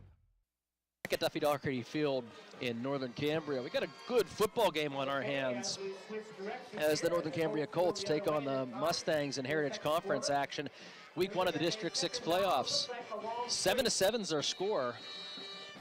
Both teams scoring on their first offensive possession, and both teams then going 3 and out. The Colts, though, facing a 2nd down and 3 as they hand the football up the middle. Nice run up the middle as they get a first down and more across the 30-yard line. That's Nathan Fry. Good hole opened up that time by the Northern Cambria offensive line. And just one little cut by Nate Fry made it much bigger play. Yeah. Very quick backs. He got that bit of a gap and just shot through it. So the Colts are moving now. 14-yard pickup for Nate Fry. Empty backfield this time for Dumas. He's going to fire it. Hits his open receiver. That is Dolney, who's going to be open for a first down and more inside the 10-yard line. Caleb Dolney, just a quick little button hook. Nice job there. Just a quick yeah, these are safe passes, and you got to make the tackle, and I've always preached this at this level. Those are very effective. Yards after catch. The Colts have a 1st and goal from the Portage 8-yard line. That one was about a 20-yard pickup from Dum to Dolney. Handoff goes to Caleb Dolney, and he goes over the right side, gets taken down for very little gain to play. Look like number 3. Well, as you saw there watching the game, short gain here on 2nd down. Going back to that pass play, Dolney just ran about an 8-yard pattern. Yeah, he's open. Here's a hurry-up offense this time. The ball is going to be bobbled. It is going to be picked up, but that's going to cause the Mustang defense to be able to get in the backfield. And they're going to swallow up. And the handoff was missed. Yeah, they lost, what, 8 yards on that? Yeah, that's and we saw that last week with a couple of bobbled snaps that caused these turnovers. They didn't turn the football over, but what was 1st and goal from the 8-yard line is now 3rd and goal all the way back from the 14. So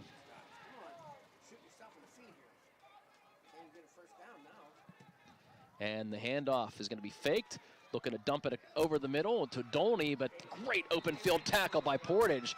That's Gauss again. Boy, he has been everywhere defensively in this football game. That was a huge play because that had 2 blockers in front of him, Dolney did, and Gauss just broke right through and made the play.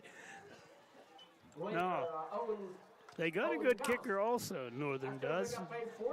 They're going to go for this and trust their defense to keep Portage bottled up if they don't score. So they're going to say no gain on that pass play. And you're right, if Gauss doesn't make that tackle, that's probably a touchdown. But that fumble was a killer here so far. We'll see what happens. He saw the play and broke through the blockers before they had a chance to see him. Here is the pass. Oh, a little hook and lateral attempt, and it's going to be fumbled, and looks like Portage is going to have it. Either way, it wasn't going to matter because it was 4th down. And the ball fumbled, and looks like Portage recovered it, but it was 4th down. But we'll just say turnover on downs either way. as Portage is going to take over. So what was a promising drive there for the Colts stalls. They're down to the 4-yard line, and they're back at the 16, and Portage has the ball. Boy, you don't look for that out of here. No, but what a stand by the Colts, or excuse me, by the Mustangs defense. And we were talking about what effect this cold might have, you know, and again, these are handoffs, and that was a trick play, a little hook and ladder play. That was bobbled. I don't know if the cold weather's affecting them or not. Well, we saw it last week a little bit too, but either way, we're going to see what Gauss and company do, as the handoff is going to be that reverse play. And we got a flag in on the tackle. So Walensky had it, handed it off to Smithrow. Northern Cambria was right there, though, read the play perfectly that time. I wonder if it's a face mask. It came in late. It came very late, and it was in the backfield, right where near where the tackle was. It is a face mask on the Colt. Boy, they're helping the Portage Mustangs out here. Well, how about that? We got Mustangs and Colts. Good thing there are not a lot of horses around here. So it was just a 5-yard penalty. But they had that shut down too, unfortunately, for Northern Cambria. But good job by Portage. They're doing a lot of misdirection, and so far it's been working.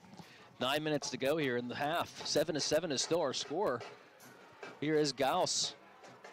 Walensky in the backfield. Well, one of the Walenskys, the other one's coming in motion, and the handoff is to Noah Walensky, who's going to take it up the middle. He's going to fight his way forward close to the 25-yard line. He's going to be just a couple of yards shy of the first down. Still going to get about 4 yards on that carry, though, as the nose of the football sitting right on the 25-yard line. 2nd down and 1 here for Portage. Both teams, again, scoring on their opening offensive possessions, and since then we've seen a lot of big defensive plays both sides that have slowed this football game down a little bit. Yeah, we thought we were going to be in a track meet. Turnovers, too. 1st down carry here for that's Isaac, the other Walensky. Number 31, the ball carrier, once again goes up the middle. That's Isaac Walensky, and he picks up enough for a 1st down. Only needed about a yard, and he got 3, so 1st and 10 now for Portage. Yeah, you were right. We saw some fumbles. We saw the ball hit the ground on a couple of occasions that weren't a fumble, but it, or not certainly a turnover, but it caused a loss of yards. Cambria showing blitz. Walensky up the middle. Nice tackle by Mathena after about a 5-yard pickup. Good penetration, but a better run. And well, they were looking to bring some pressure from the outside. The give, though, up the middle. Yeah, once he breaks through, and these guys are good runners in the open field, so the Colts have to be careful they don't overplay these. Isaac Walensky, too. He's cool temperature is not the type of back you necessarily want to throw your body out in front of. 2nd down at about 5. Here is Slonick in the backfield in motion, and Walensky up the middle again. This time another 1st down for the Mustangs. About 10 yards. Goes up the middle picks up a 1st down for Portage. So he's going to get about a 10-yard pickup for Isaac Walensky, who's back-to-back runs there. It's like old Mo has changed jerseys now. Mr. Momentum.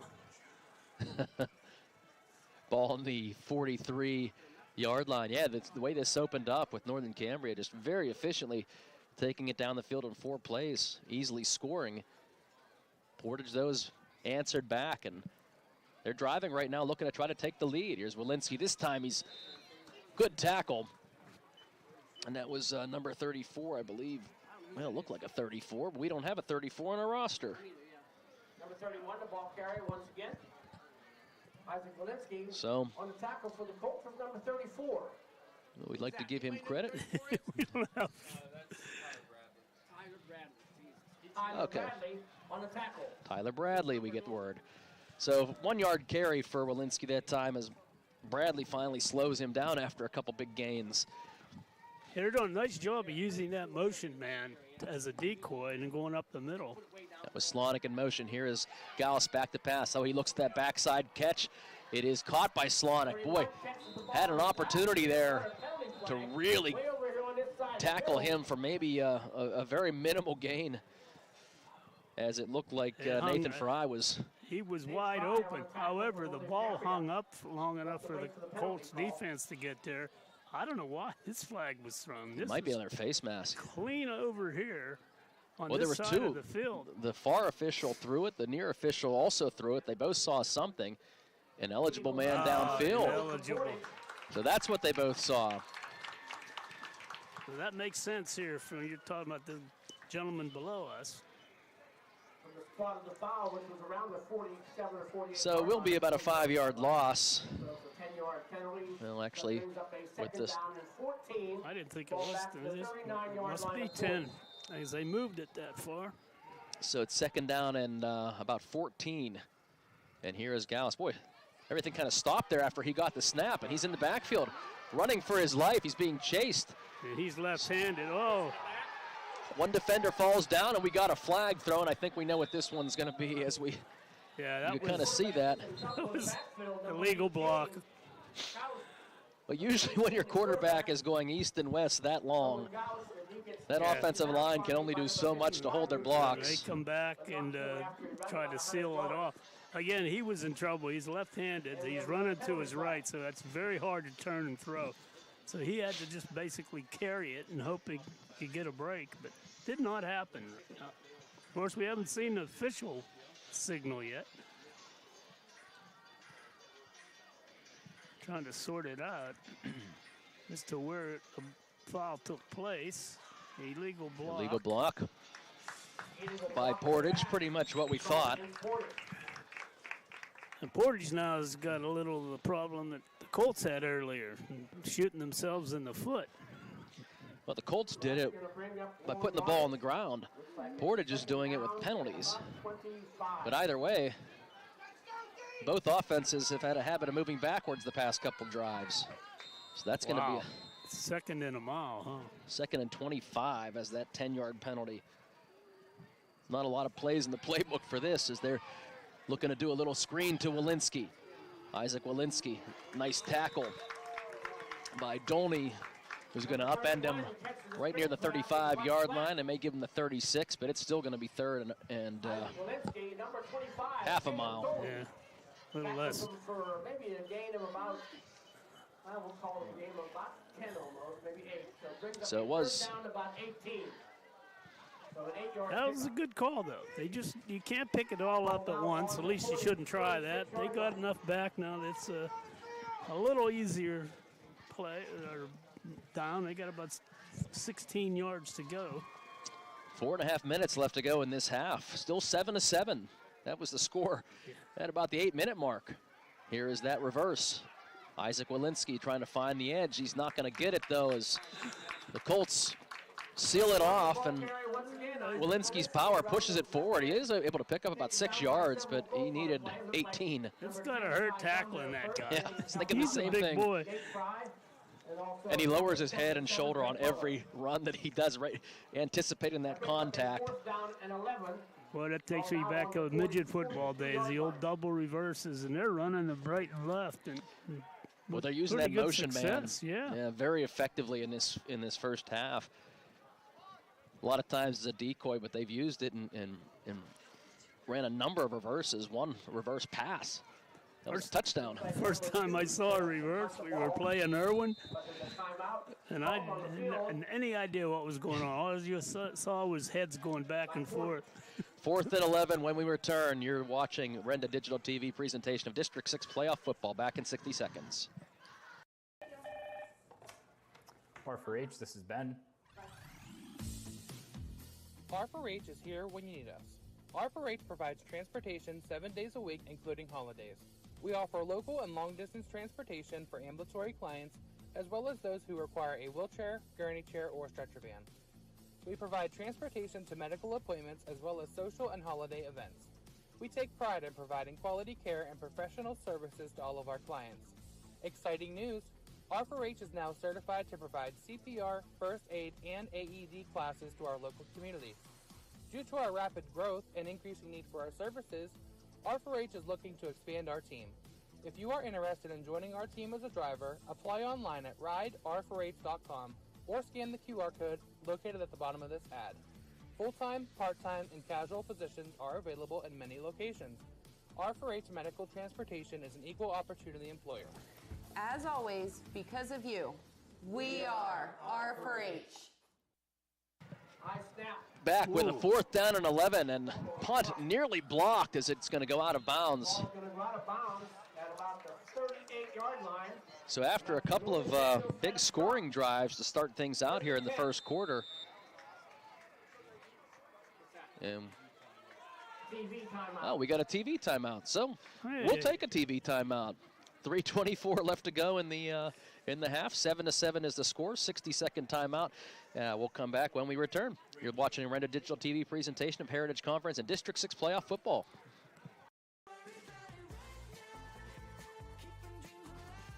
Drive into 2025 with confidence in a vehicle designed to turn heads. Premium comfort, bold design, and 2 years of limited maintenance included. Plus, with our industry-leading warranty, you're covered for the road ahead. During Mitsubishi's year-end sales event, drive home a 2024 SUV with only 0.99% APR. Get ready for a new year of adventure at 5-star Mitsubishi Altoona. We're the lifeblood of the community. It's so much more than just a job. So Good Patient Care is providing top quality care, but also in a timely fashion. They don't need to go to Pittsburgh for that. They can stay right here in their backyard. So when a patient walks into your office, you receive them as your family member. A patient leaves my office feeling heard. And the focus truly is on what will get us our best patient outcome.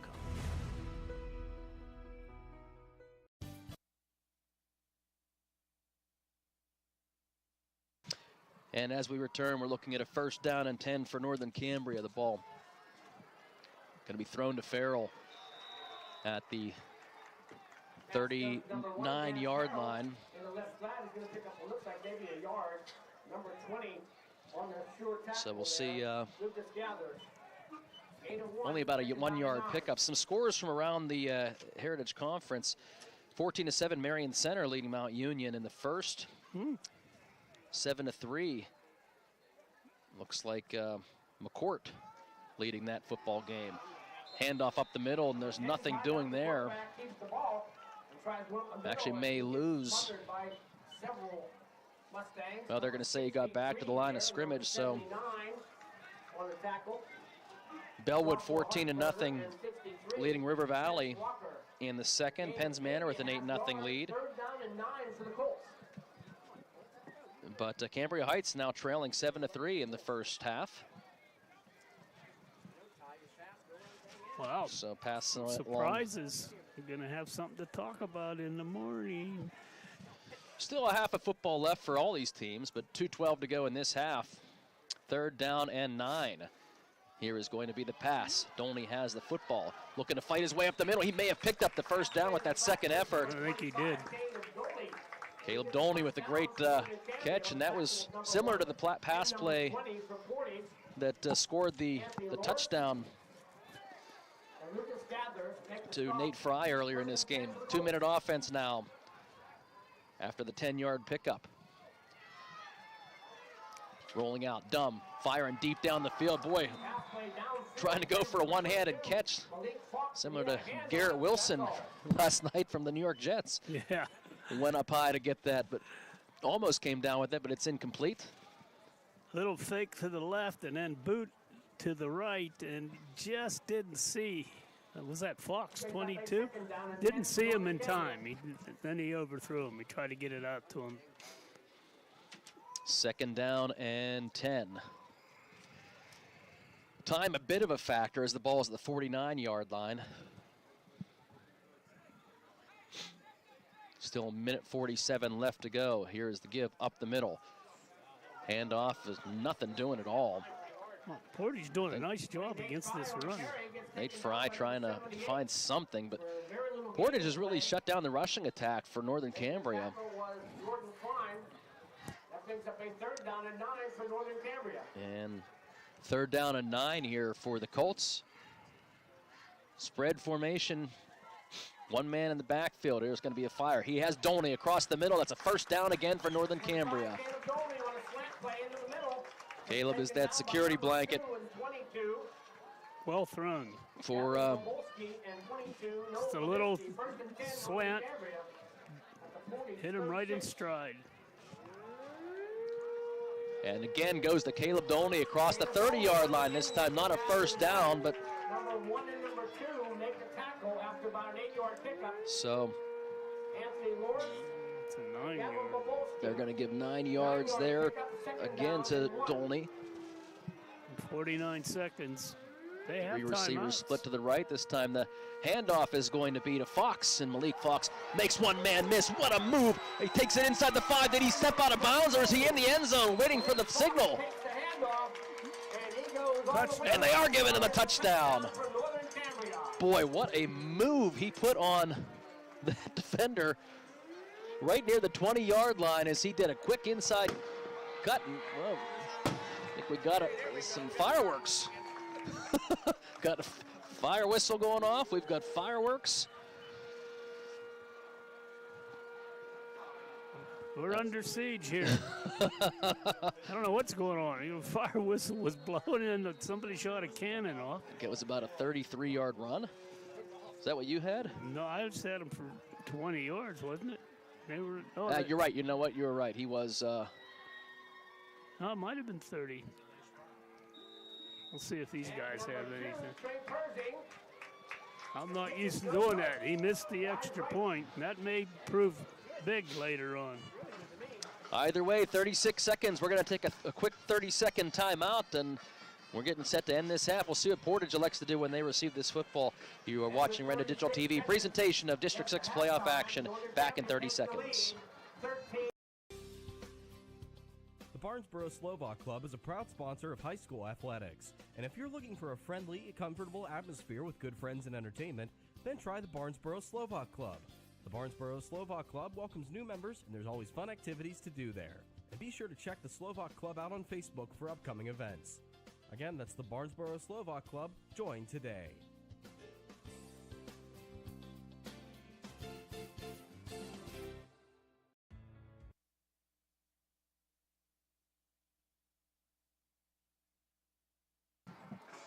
Hey, we got one game update for you.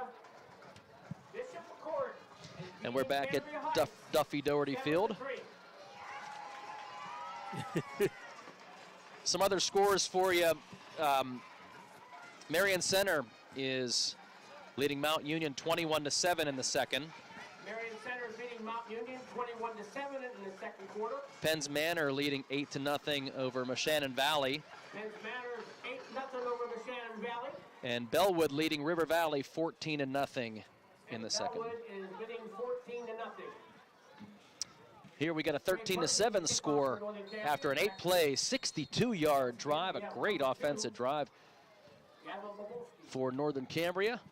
And here is going to be a little pooch kick and a bounce at the 34-yard line. It is going to roll out of bounds. Got a steady dose of Dum Dodoni on that last yeah, he's pretty drive. comfortable, and he was dead on. His passes were right on the money. Three of the plays. By Fox there. 10-yard pass, 11-yard pass, 9-yard pass, all to the same receiver. That helps that 2-minute offense work, and you're right, Fox with a great run to end things off. Just keep moving the ball down the field. That's why I like the short passing game. It really keeps your offense moving. They were offside on the kickoff, so they're going to have to re-kick. So they're going to elect to take the penalty, but to actually re-kick, but move it 5 yards back. They missed their extra point, though. That's if you're a Colts fan, you're hoping that doesn't come back to bite. And you remember Northern Cambria received the opening kickoff, so Portage will have the second half kickoff. Yeah. That may influence what they elect to do here. They may not push it here. 36 seconds right now. If they take their time, that missed extra point, like you said, if they can put something together to start the second half, they can start it with a potential lead. 36 seconds left in the half. Here is the kick. Going to be a squib kick taken by Gauss at the 41-yard line. He does get the edge, and he's going to find himself right near Northern Cambria territory. It's right near midfield. No, they have some plays they can use here. Let me see if I can read their time. They got, it looks like one timeout left in this half, and Portage has a first down and 10 from exactly midfield. So 31 seconds to go here, and they are going to place the ball right at midfield. Ty Dunn is the deep safety, and that's a good guy to have back there. Anything that gets free, he's going to be able to run down. Teagan kick split out to the right here for the Mustangs. See how aggressive they're going to be here as Gauss back to throw. He is looking deep. Deep down the field, great coverage that time by Northern Cambria's Trey Pershing. Stride for a second there, it looked like Farrell, I'm sorry, Pershing, not Babalski, was, looked like he might have had a step there, but great pursuit by Pershing to be able to make up the ground, knock the football away, and it's an incomplete pass. That could have been a big play. A huge play. 25 seconds left. That'd be more than enough time to punch it in. So. But it was for naught. Same formation here for the Mustangs. Northern Cambria bringing some pressure this time. Gauss trying to escape that pressure, and he's going to throw it deep down the field.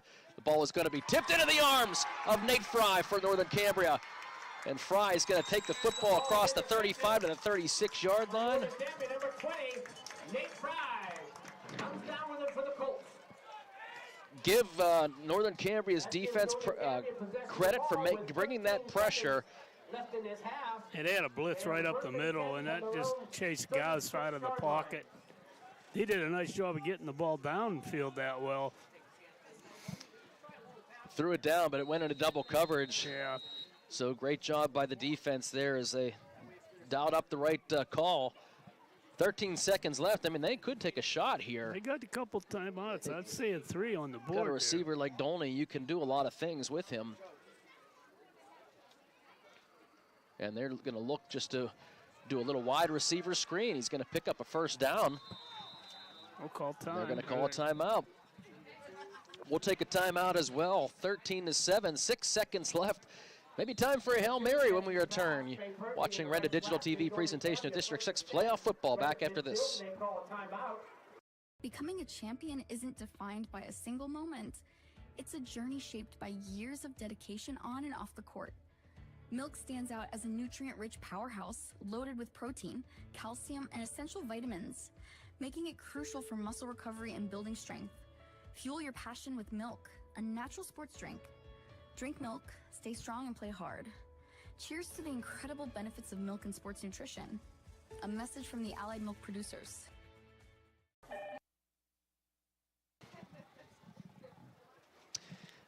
And we're back at Daugherty Stadium. 6 seconds left to go here. Northern Cambria has an opportunity. They have a timeout left. They could potentially do one very quick pass if they wanted, but it would have to be real. They did try the hook and ladder, and this is the kind of distance that you'd want to do that again, but they fumbled it that first time. It's going to be a bomb, I think. Well, you got Dolney split out here to the left. And here is Ty Dunn. He's going to fire the football. Oh, looking for Farrell across the middle. Ball pass is incomplete. That's going to be the half. 13-7, Northern Cambria Colts lead the Portage Mustangs at the half. And coming up in our halftime show, we'll recap this game and preview the second half as well. You are watching a Renda Digital TV presentation of a District 6 playoff action. It's presented by Smith Coal and Oil and Barnesboro American Legion. R4H, this is Ben. R4H is here when you need us. R4H provides transportation 7 days a week, including holidays. We offer local and long-distance transportation for ambulatory clients, as well as those who require a wheelchair, gurney chair, or stretcher van. We provide transportation to medical appointments as well as social and holiday events. We take pride in providing quality care and professional services to all of our clients. Exciting news! R4H is now certified to provide CPR, first aid, and AED classes to our local community. Due to our rapid growth and increasing need for our services, R4H is looking to expand our team. If you are interested in joining our team as a driver, apply online at rider4h.com or scan the QR code located at the bottom of this ad. Full-time, part-time, and casual positions are available in many locations. R4H Medical Transportation is an equal opportunity employer. As always, because of you, we are R4H. Congratulations to the Northern Cambria boys football team on a great season. Charleston's Furniture proudly salutes the Colts as they battle their way through the playoffs. One thing you don't have to battle for is a good deal on furniture. Charleston's wonderful World of Furniture has its Home for the Holiday sale going on now. Get down to Charleston's and score a touchdown. Visit Charleston's Furniture on Route 219 in Northern Cambria, or check out their options online at charlestonsfurniture.com. Charleston's Furniture, where champions shop. The Barnesboro American Legion Post 508, a proud supporter of local area athletics, wants listeners to know the Legion's newly remodeled kitchen is now open and ready to serve you with a full menu. It's hometown nights and Friday night lights at the Legion this year. Fill up before the game with the Colt Special, a large one-topping pizza and a dozen wings for only $22. Then come back after the game to celebrate with friends and a live DJ from 10 till 2. Barnesboro American Legion Post 508 loves Friday night lights. Let's go Colts! Good luck, Colts! From Lynn Sunoco of Northern Cambria, servicing your auto mechanical needs with expert care. Lynn Sunoco has a long list of satisfied customers. Also in Northern Cambria, Medvan Transport, providing non-emergency transports for wheelchair and station car transports for all your medical transport needs. Medvan Transport is now hiring drivers and EMTs. Becoming a champion isn't defined by a single moment. It's a journey shaped by years of dedication on and off the field.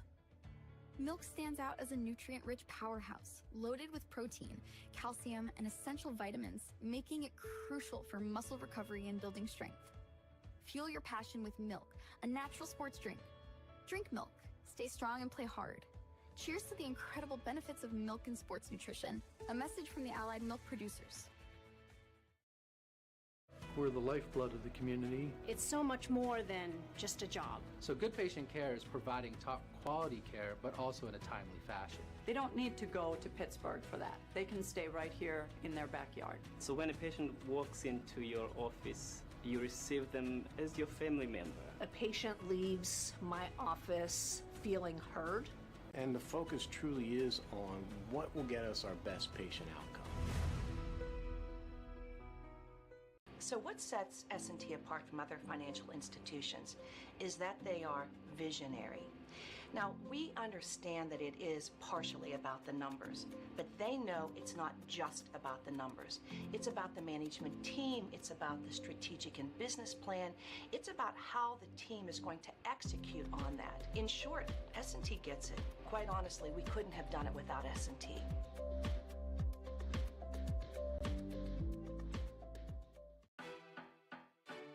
Good evening, sports fans. Luther Chrysler Dodge Jeep Ram in Northern Cambria is cheering on all the teams in tonight's Heritage Conference Volleyball Championships. Best of luck to every player out there. Give it your all. When you're not in the stands, check out our amazing inventory online at luthercdjr.com. That's luthercdjr.com. Luther Chrysler Dodge Jeep Ram in Northern Cambria, where people still make the difference.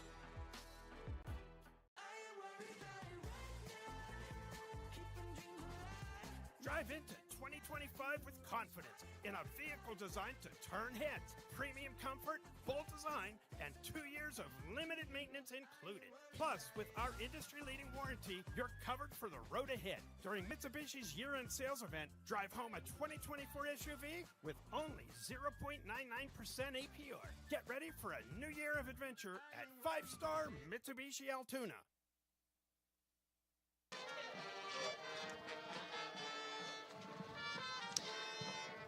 We're back with our halftime show from Duffy Doherty Field.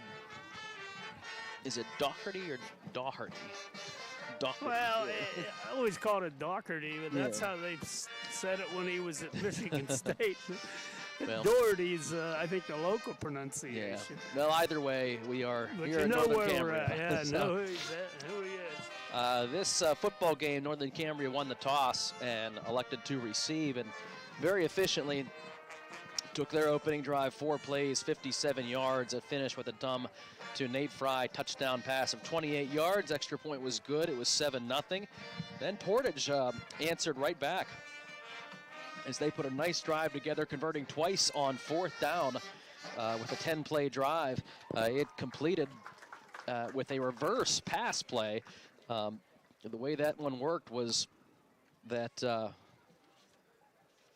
I believe that was Gauss handed the football off to Smithrow, who handed the football off to Easton Slonick, and then Slonick threw it into the end zone where he found Owen Gauss, who after he handed the football off went into the end zone for a completion, and that touchdown pass of 5 yards made it 7-7. Then we saw a lot of defense by both teams. A couple of 3-and-outs. We saw a couple of fumbles that led to some lost yardage. Portage was plagued by a couple of big penalties, and it looked like it was going to be a stalemate for the remainder of that half. But then with just a couple minutes left to go in the half, Northern Cambria went in their 2-minute offense. They started out on their own 38-yard line, but they put together a nice 8-play drive of 62 yards. 3 completions on that drive from Ty Dunn to Caleb Dolney, and then it was capped off by a Malik Fox run of 22 yards. Very impressive run with a great cut inside, and that 22-yard run allowed Northern Cambria to break that tie, and it was 13-6. Extra point, though, 13-7, excuse me. Extra point was no good, and that missed extra point could prove costly down the road here. We'll see how the second half does play out, but either way, we did see Portage had an opportunity with a big kick return to try to put something into the end zone. They threw an interception, and then Northern Cambria, with just a couple of plays left, was not able to put together a Hail Mary type of pass. Either way, 13-7 is our halftime score. We're going to come back, and we'll take a look at the first half stats. When we return, you are watching Renda Digital TV performance of District 6 playoff action. Back in a few minutes. Good evening, sports fans. Luther Chrysler Dodge Jeep Ram in Northern Cambria is cheering on all the teams in tonight's Heritage Conference Volleyball Championships. Best of luck to every player out there. Give it your all. When you're not in the stands, check out our amazing inventory online at luthercdjr.com. That's luthercdjr.com. Luther Chrysler Dodge Jeep Ram in Northern Cambria, where people still make the difference. Smith Coal and Oil in Northern Cambria and Indiana Fuel and Oil are proud to be a sponsor of the area's outstanding student athletes. Rely on the Smith team and their sister location, Indiana Fuel and Oil, for all your commercial and residential diesel and gas needs. A veteran-owned business with 2 great locations available for all your fuel and heating needs. Don't wait. Cooler nights and changing seasons are upon us. Call Smith Coal and Oil in Northern Cambria and Indiana Fuel and Oil in Indiana, the area's go-to fuel provider. When tax time rolls around, H&R Block has many filing options to make it easy. H&R Block Tax Pros will maximize your return with or without an office visit. You can drop by H&R Block, use their drop-off service, or a tax pro can even do your taxes virtually. Just send a few pics from your phone and you never have to leave home. With so many ways to file, it's just another way Block has your back. Visit your local H&R Block tax office at 3909 Bigler Avenue, Northern Cambria. While tax situations are different, not everyone gets a refund.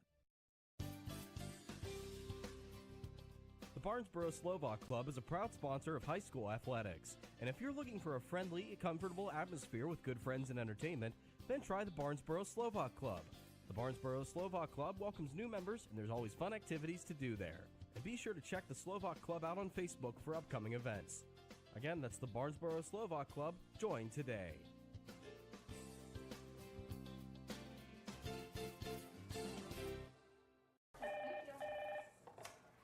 R4H, this is Ben. R4H is here when you need us. R4H provides transportation 7 days a week, including holidays. We offer local and long-distance transportation for ambulatory clients, as well as those who require a wheelchair, gurney chair, or stretcher van. We provide transportation to medical appointments as well as social and holiday events. We take pride in providing quality care and professional services to all of our clients. Exciting news! R4H is now certified to provide CPR, first aid, and AED classes to our local community. Due to our rapid growth and increasing need for our services, R4H is looking to expand our team. If you are interested in joining our team as a driver, apply online at rider4h.com or scan the QR code located at the bottom of this ad. Full-time, part-time, and casual positions are available in many locations. R4H Medical Transportation is an equal opportunity employer. As always, because of you, we are R4H. Back to Duffy Doherty Field here. Northern Cambria is clinging to a 13-7 lead, a little tighter game than I think some folks anticipated. Portage has given a good account of themselves, however, and to their credit, they're very much in this ball game. They will receive the second half kickoff. For Portage, Gauss had 3 carries, 6 yards. Isaac Walensky had, let me see, 7 carries. He had 33 yards. Noah Walensky, his brother, had 2 for 8. And Smithrow, 1 carry. That was for 9 yards. Total of 56 yards on 13 carries on the ground. Through the air, passing, they were, looks like 2 of 5 for 35 yards. 1 interception there. 56 on the ground, 35 through the air. Total of 91 yards for Portage. They were victimized by a lot of penalties. For Northern Cambria, Fry had 4 carries, 32 yards. Fox with 4 carries. He had 47 and a touchdown. Dumb had 3 carries, no yards. Total of 79 yards on the ground. Through the air, passing, Dumb was 8 of, looks like he was 5 of 8, for 74 yards. So they had 74 through the air, 79 on the ground, 153 yards for Portage in that first half. Neither one really rolling over the other. Rush defenses both ways, very good. We're going to see an interesting second half. Portage will receive, as I said, so we'll see how that all pans out. Well, yeah, other than that one big run late in that first half, the rushing defenses for both teams were pretty strong. Yep. A couple of pass plays leading to the first 2 scores, but and that big Fox run late in the half, that was the big run of the first half. But I was impressed by both rushing defenses, and we'll see how the second half plays out. We're going to take our last halftime break and then come back with some keys to the second half, or maybe halftime adjustments, whatever you want to call them. But that's coming up next as we look at a 13-7 score here at half, with the Northern Cambria Colts leading in this Heritage Conference playoff matchup, but it's really District 6 playoffs here as we start week 1 of the high school playoff season. And you're watching a Brenda Digital TV presentation of high school football playoffs presented by Smith Coal and Oil and Barnesboro American Legion. Looking for unbeatable savings on TV and internet? Bundle and save with Dish TV and HughesNet satellite internet. Now you can get $5 off each bill and lock in your price for 2 years guaranteed. Dish TV packages start at just $84.99 a month, and HughesNet plans begin at $59.99 a month. Call SeaWorld Satellites today at 724-463-3200 and start saving. SeaWorld Satellites, your one-stop shop for TV and internet savings. R4H, this is Ben. R4H is here when you need us. R4H provides transportation 7 days a week, including holidays. We offer local and long-distance transportation for ambulatory clients, as well as those who require a wheelchair, gurney chair, or stretcher van. We provide transportation to medical appointments as well as social and holiday events. We take pride in providing quality care and professional services to all of our clients. Exciting news! R4H is now certified to provide CPR, first aid, and AED classes to our local community. Due to our rapid growth and increasing need for our services, R4H is looking to expand our team. If you are interested in joining our team as a driver, apply online at rider4h.com or scan the QR code located at the bottom of this ad. Full-time, part-time, and casual positions are available in many locations. R4H Medical Transportation is an equal opportunity employer. As always, because of you, we are R4H. The Barnesboro American Legion Post 508, a proud supporter of local area athletics, wants listeners to know the Legion's newly remodeled kitchen is now open and ready to serve you with a full menu. It's hometown nights and Friday night lights at the Legion this year. Fill up before the game with the cold special, a large one-topping pizza and a dozen wings for only $22. Then come back after the game to celebrate with friends and a live DJ from 10 till 2. Barnesboro American Legion Post 508 loves Friday night lights. Let's go Colts! Drive into 2025 with confidence in a vehicle designed to turn heads. Premium comfort, bold design, and 2 years of limited maintenance included. Plus, with our industry-leading warranty, you're covered for the road ahead. During Mitsubishi's year-end sales event, drive home a 2024 SUV with only 0.99% APR. Get ready for a new year of adventure at 5-star Mitsubishi Altoona. And we are back at Northern Cambria here where the Colts hold a 13-7 halftime lead, just a couple minutes away from our Grand Beginnings Children's Center second half kickoff. But I guess now is time for our halftime adjustments for both of these two teams. And I guess starting with Portage, as they're going to get the football first, what would you do if you're the Mustangs here to start the second half? A little more attention to detail. Stay away from the penalties. My goodness, that killed a couple of their drives. So, and keep running Walensky. You know, that's the kind of guy that can wear a defense down. And if they have some success, give him a few cracks in that line, he could be a force. Northern Cambria, on the other hand, that guy down below us throwing needs to get more involved. Ty Dumb hadn't done much in the first half, made some good passes, but his running is the thing that I always thought was impressive, and he hasn't been doing much of that. And they're putting good pressure on him, so he's going to have to get a little more involved offensively to help move the ball. We'll see what happens. Yeah, he was, I think he only had one carry. Was that in the first half? He had three, but yeah. he had no yardage. He had got 6, lost 6, and had a 0. So that's not Ty Dumb numbers. Yeah, either way, that's something that you expect him to try to get more involved in this second half. And you're right, they did get pressure, but you know Northern Cambria was starting to get pressure on Owen Owen Gauss. They're doing that, but they're starting to get pressure on Gauss as well, and that forced a couple of bad throws there in the first half. That's all from the D line, too. They're not doing a lot of blitzing that I could see. Those guys just getting through the offensive line and getting into that second backfield. So we'll see how this goes. Colts again will be kicking off. So we're going to get set here for the second half.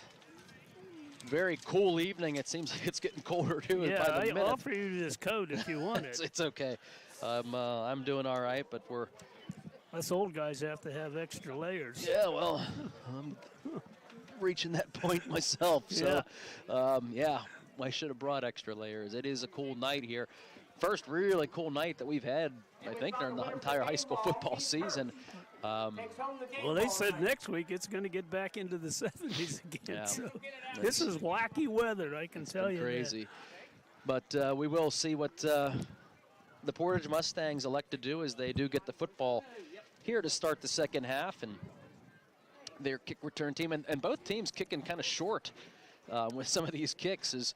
I'm not so sure it's not the weather. Yeah. It's cold and they're not getting into it. These guys are good kickers. And because you're noticing here with some of the weapons for Walensky and Gauss, they're not the deep man. They're kind of the second wave up. Yeah, and that's a good move. You want them to handle the ball if you can. Do have a couple of guys. Anthony Lawrence is one of the two deep men for the Mustangs, and it's going to bounce, and Lawrence is going to have to pick this one up, but he picks it up way back at the 7-yard line. He's going to be hit immediately. So he had trouble picking up that football. Well, that's what a deep kick will do to you. He kind of kicked it right in between the two deep men, and Lawrence had to pick it up, had a little difficulty picking it up, and Kirsch made that tackle, and quite impressive. So it's about a 15-yard line, I think, is where the Mustangs will start out. So 85 yards away from pay dirt, but a big kickoff that time by the Colts, and great kick coverage. Had a couple of big kick returns so far in this football game. It's been pretty even back and forth. And there's I believe an offside is on the Colts. Penalty flag comes in before the snap. Well, the Colts fans are cheering as if that one's against Portage, somebody must and they are. I saw the D lineman move, but apparently he was drawn off. So my error, first one of the year. Well, the one of our keys was minimize penalties, keep our focus if you're the Mustangs, and not how you'd want to start if you're Coach Slonick right now with moving 5 yards back before the clock even starts. You're deep in your own territory as well, so this is what going to ramp up the Colts defense. Here is going to be the handoff up the middle, and that's Mr. Walensky again. We said, one of the keys for Portage was to try to get him more involved. Good coverage that time and good tackle by the Northern Cambria defenses. They're going to stop him for no gain. Well, they're going to give him a gain of about a half yard, I guess. So it's second down and a long 14. Schutte on the tackle. And Portage facing a second and long. They've had some long situations too in this they've game done so a good far. job of coming up with a play that can pick up chunks, and it's worked so far. They're going to need one here. This Gauss going to do a little play action. Tries to dump it off. He does hit Walensky, but a great tackle by Nate Fry. Just stood right with him the entire time in the flat, and Walensky goes down. And again, good pressure by the Colts. They didn't bite on the play action. And yeah, you can see what it does is they get in on him, and he can't put a lot on those passes, which allows the defense to close. That ball kind of floated, and Walensky took the brunt of it. Well, that can happen too when you got the pressure on you, trying to just dump that ball over just to get the football off. But the incompletion here, well, they will give him 1 yard. But that's it. Here is third down and 14. Just handing it off up the middle. Just very safe play to Walensky. Going to pick up a few, but still going to be well short of a first down. They'll give him about 4 yards. 4th and 10, and they will have to punt the football away. And this is going to be interesting because the last couple of punts, really for both teams, have been very short. Yeah, they haven't been good, and certainly this concern for Portage. They've got to get on their coverage. Back to their own 15-yard line. That's a low punt. It is going to take a Portage roll. That punter is not very deep, and he barely gets these off. I thought that was blocked, but it wasn't. It looked like it was going to be because the pressure was in on him. He just kicked what looked like just a squib kick almost as a punt, but it took a big Portage roll and actually did the job as it rolls all the way back to the 48-yard line of Northern Cambria. Yeah, they're going to probably get into 4-down territory here, depending on how well they can move the ball. And Portage knows that, so they're gonna do everything they can to limit that. Here is going to be the pitch. Nate Fox with the carry, and he's gonna take it for about 5 yards. This is a good little option pitch. Again, normally a safe play. Fumbles are always a possibility. Solid 5. Almost 6 on the carry. Oh, yeah, would be a big opportunity for Northern Cambria if they are able to punch it into the end zone here. Well, you can get see up by 2 scores. They were excited going out there. They thought they had good field position. They got a chance to take a bigger lead. Empty backfield here for Dumb. Here's a carry by Ty Dumb as he's going to get a first down. Picks up about 6 yards. Quarterback keeper goes around the right side. Looks like there was several Mustangs. And that's there. a positive gain there for Maybe number 18 and Mr. Dumb to get a first down right at the 40-yard line. 18 and 22. Nice job. 6 yards at a pop. That'll be enough for a first down. Definitely 4 down territory now. 8:45 left to go in this first half. And here is Dumb, back to throw, fires it. Hits his man across the middle, near the 30-yard line. That's going to be near a first down for Trey Pershing. Yeah, it will be a first down. Good. Again, just a lovely toss, right on the button, a little slant, nothing major. 11-yard pickup. He's finding holes, if that's a zone, and I'm sure that is, he's finding the gaps. Just a three-step drop for Dumb and just firing those quick short passes, and it's enough to get those first down catches. Dolney comes in motion. The handoff is going to be up the middle. Believe that's Nate Fry. Yeah, Nate Fry does get the carry for about a yard pickup. Nice job by Portage that time, closing that off. Fry's dangerous. He gets in the open field.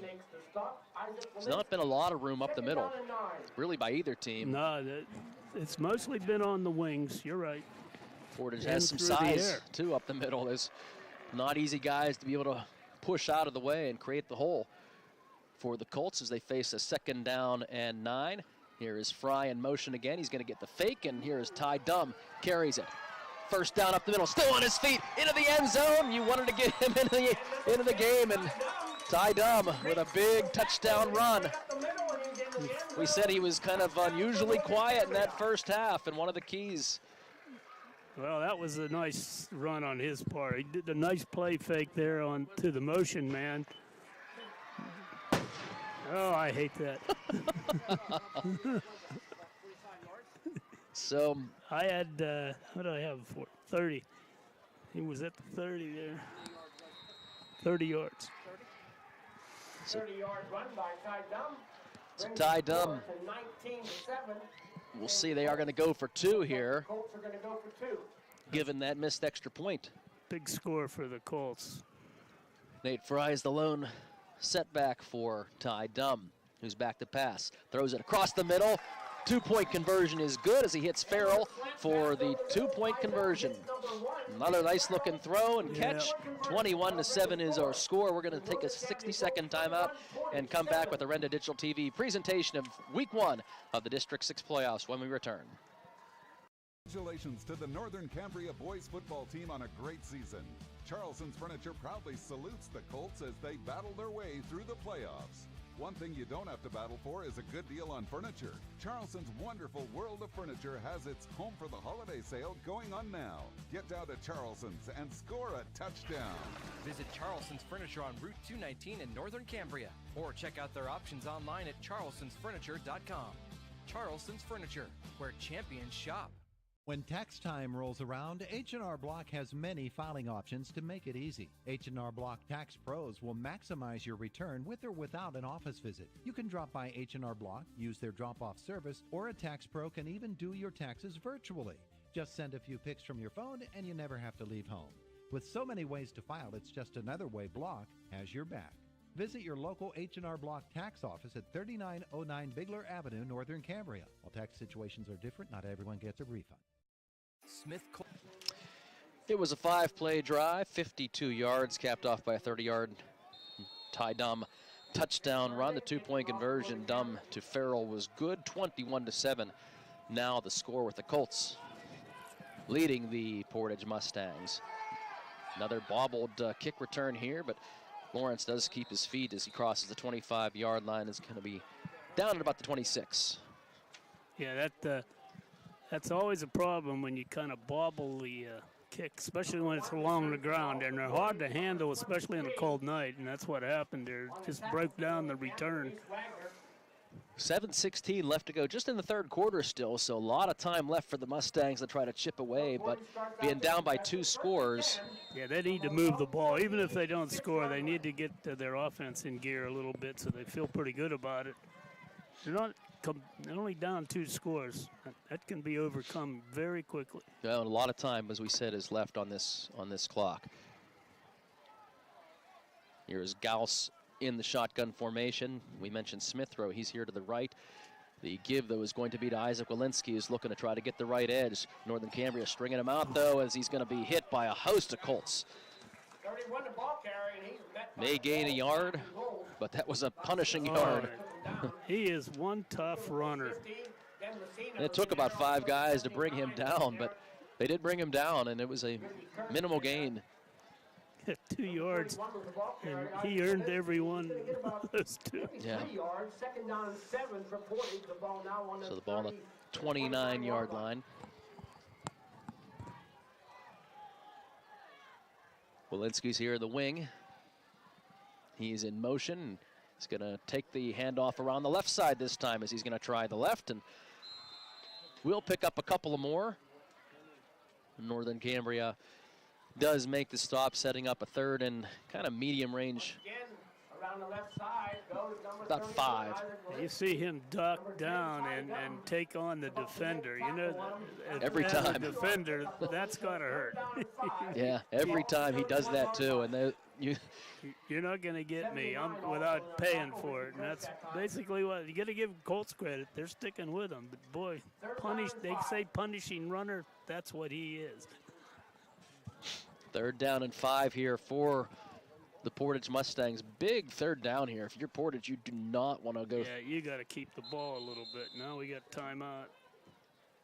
And they think it's also a big call, as it's 3rd and 5, and they're going to call a timeout. We're going to take one as well. 21-7, Northern Cambria with the lead. Renda Digital TV performance of week 1 of high school playoff football action when we return. Coal and Oil in Northern Cambria and Indiana Fuel and Oil are proud to be a sponsor of the area's outstanding student athletes. Rely on the Smith team and their sister location, Indiana Fuel and Oil, for all your commercial and residential diesel and gas needs. A veteran-owned business with 2 great locations available for all your fuel and heating needs. Don't wait. Cooler nights and changing seasons are upon us. Call Smith Coal and Oil in Northern Cambria and Indiana Fuel and Oil in Indiana, the area's go-to fuel provider. And we are back here in Northern Cambria, 21-7 Northern Cambria with the score in this second half. It was 13-7 as we started out the half, and Portage pushed way back in their own territory, had to punt the football away. Northern Cambria came back with a 5-play, 52-yard drive. Ty Dum, 30-yard touchdown run. And that led to a 21-7 score. Portage on this drive, they're facing a 3rd down and 5. It's a pretty big 3rd down here for the Mustangs. Owen Gauss is back to throw. He rolls to his left. He was looking for his receiver, Tegan Kick, but the ball is thrown out of bounds. Off the mark, and they're going to be punting the football away. Yeah, they're going to have to punt, and I know they didn't want to. They wanted to make up a couple of first downs, try to get Northern Cambria back on the defensive a little bit. Did not work. They're going to have their work cut out for them now, Portage is. Well, Northern can open up the playbook pretty much here, and here we have a Portage kick. This one doesn't take quite such an opportune hop for them as the last one did, and it's going to be bouncing back into Portage territory. So Northern Cambria is going to have great field position here. I believe the ball at the 46-yard line of the Mustangs. And we have immediate timeout, so we're going to take a quick 30-second timeout, and we'll come back here with Another radio timeout. a Northern Cambria drive. When we return, 21-7 is our score, and you're watching a Renda Digital TV performance of Heritage Conference and District 6 playoff action, presented by Smith Coal and Oil and Barnesboro American Legion. Barnesboro American Legion Post 508, a proud supporter of local area athletics, wants listeners to know the Legion's newly remodeled kitchen is now open and ready to serve you with a full menu. It's hometown nights and Friday night lights at the Legion this year. Fill up before the game with the Colt Special, a large one-topping pizza and a dozen wings for only $22. Then come back after the game to celebrate with friends and a live DJ from 10 till 2. Barnesboro American Legion Post 508 loves Friday night lights. Let's go Colt! Barnesboro. 2 left to go in this third quarter. 21-7, the Northern Cambria Colts.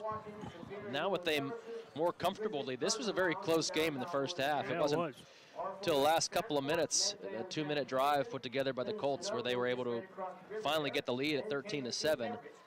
Second half, though, they've looked a lot more comfortable. This is a big series. If you're Portage, you've got to stop Northern Cambria. If you let them score again, the game might be out of reach. Portage had 2 3-and-outs to start this second half, and the Colts settling in a little bit. Again, last week, pretty close game as well until the second half when the Colts took a 2-score lead. Fry is going to bobble the intended screen pass. That might have just been a swing instead of a screen, and I think he was throwing the ball a little bit forward. Either way, it was an incomplete pass. Yeah, that's a break if you're Portage.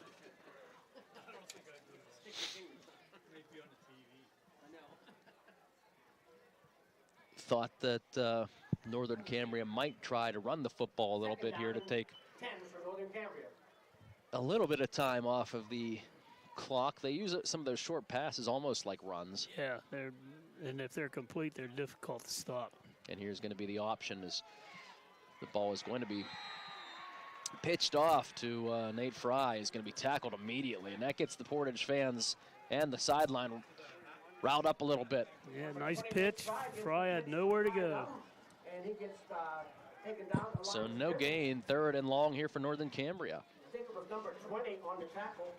And you got to think if Northern, Lucas gathers. if they can get a few yards here, it might make the 4th down decision a little more difficult. If not, I could see them punting this one away. I think so. You got to play field position. You got 2 scores to the advantage, to your advantage. Here's Dunn back to throw. He's under some pressure. He's rolling out to his right. He's going to fire the football down the field and just kind of throws it away. That's the only receiver he had over there. He had 3 on this side, on the left side, but he was rolling right. There's no way he's going back across the field. Give Portage credit. They did what they had to do. They held Northern Cambria, and the Colts, I got to believe, are punting. They do send Reese Wagner out, so they are looking to kick the football away. And I think it's a smart move if you're Northern Cambria and play the field position game, which they've been winning so far in this second half. And here's a real high end-over-end kick. It's going to hit right at the 20-yard line, bounces over the head. And it's going to continue to roll. And this is a great punt for Northern Cambria. Suddenly, yeah, the kicking game is having a major impact on this. In the last couple Portage punts actually come back. They were rolling against Portage. That one for Northern Cambria took a positive bounce. And that puts the Mustangs in the deep hole here. Ball is going to be placed at the 6-yard line. So they didn't get a first down, but they pushed Portage way back, and this is pretty critical territory here for Portage in a lot of ways. Still 4:27 left on this third quarter clock. A lot of time, no need to panic. Here's a man in motion. The give is going to be up the middle. Safe carry. See who That has to be Walensky again. It is. Just see bodies flying and dragging them. Boy, he's a fun runner to watch. Like you see a guy like Malik Fox with the run that he had, and real impressive. But Isaac Walensky's runs have been punishing. Like 2-yard gain. He earns every one of those 2 yards, though. He should sleep good tonight. Here is going to be the give up the middle again, and just lowers the head. And the Colts took 8 players. There's only 3 players back. 8 players swarmed him. Yeah, they're staying home, aren't they? And they're not chasing the motion now. The first half, they were moving a little bit with the motion and getting out of position. They're not doing that now. The other thing is Portage has been very conservative with their play calling here for the last few drives. They've ran just up the middle, not really used that motion and try to do any of these reverses or anything. Their main thing is that they're not a real strong passing team, and Gauss is doing the best he can back there. So here is Owen Gauss facing a 3rd down and 7. He is back to pass. He's under some pressure, dumps it off to Walensky, who's going to be hit and dropped. I think that's Caleb Dolney with a good open field tackle. Only picks up about 2 yards, so again, you have Portage, and their punting game has been a little bit of a experience here in this. Been hurting them. And they're going to be punting the football away from the 11-yard line. Quick 3 plays, too, which you don't want to have if you're Portage. You want to move the ball a little bit, even if you don't score. They're just not doing that. Dolney with a great open field tackle there on Walensky. Walensky touched that football every one of those plays. Here's another low. There's a flag. Punt. They roughed the punter. And this run by, returned by Ty Dumb.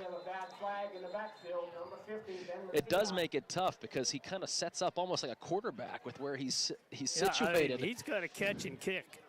There's not much else you can do there. And that time they missed the block and took the hit, and that's going to cost them, I think, 15. We'll see. It's going to be an automatic 1st down, so the Mustangs will send their offense back, and that is a big penalty that is not only going to move the chains, it's going to give new life to Portage. Coach Shuddy not happy about that. Portage was going to get that football close to the red zone already with the way that one was shaping up. Instead, you are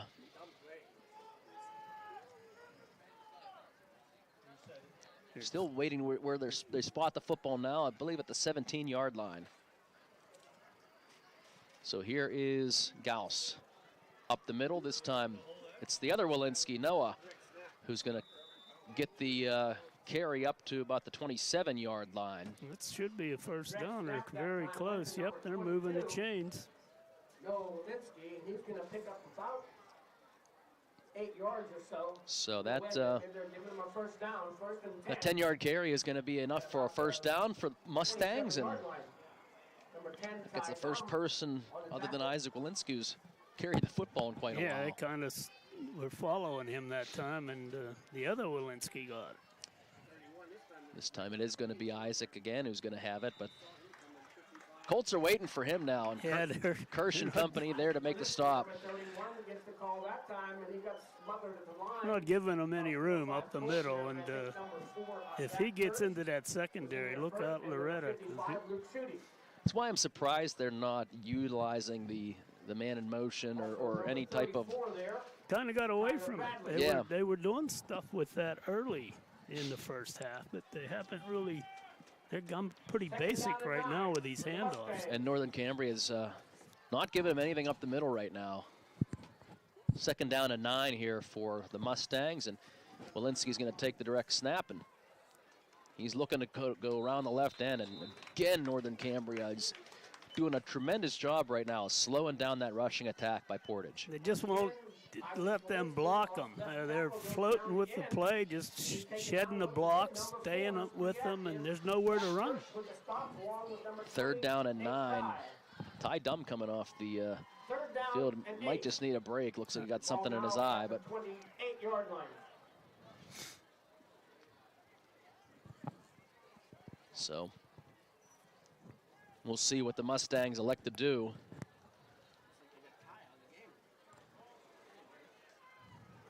Here on 3rd and 9. What dumb out of the play too. That we'll see if they go to the air, and they do go to the air. Fires the catch. The football is going to be caught just shy of the marker, but it's going to be close. And it's going to be tempting. It's what it's going to be. yeah, with the way the Portage has punted the last couple times, if it's this quarter's going to run out here. they're going to. So they are going to be about 2 yards shy of the first. We're going to take a quick timeout. As well as it's the end of the 3rd quarter. 21-7 is our score. 60-second timeout, and when we come back, get set for 4th quarter action between Northern Cambria and Portage on a Renda Digital TV presentation of Week 1 of the high school football playoff action. Good evening, sports fans. Luther Chrysler Dodge Jeep Ram in Northern Cambria is cheering on all the teams in tonight's Heritage Conference Volleyball Championships. Best of luck to every player out there. Give it your all. When you're not in the stands, check out our amazing inventory online at luthercdjr.com. That's luthercdjr.com. Luther Chrysler Dodge Jeep Ram in Northern Cambria, where people still make the difference. The Barnesboro Slovak Club is a proud sponsor of high school athletics. And if you're looking for a friendly, comfortable atmosphere with good friends and entertainment, then try the Barnesboro Slovak Club. The Barnesboro Slovak Club welcomes new members, and there's always fun activities to do there. And be sure to check the Slovak Club out on Facebook for upcoming events. Again, that's the Barnesboro Slovak Club. Join today.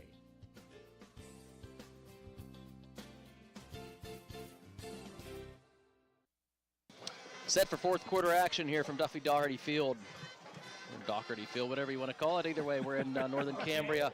21-7 is our score, with the Colts leading the Portage Mustangs.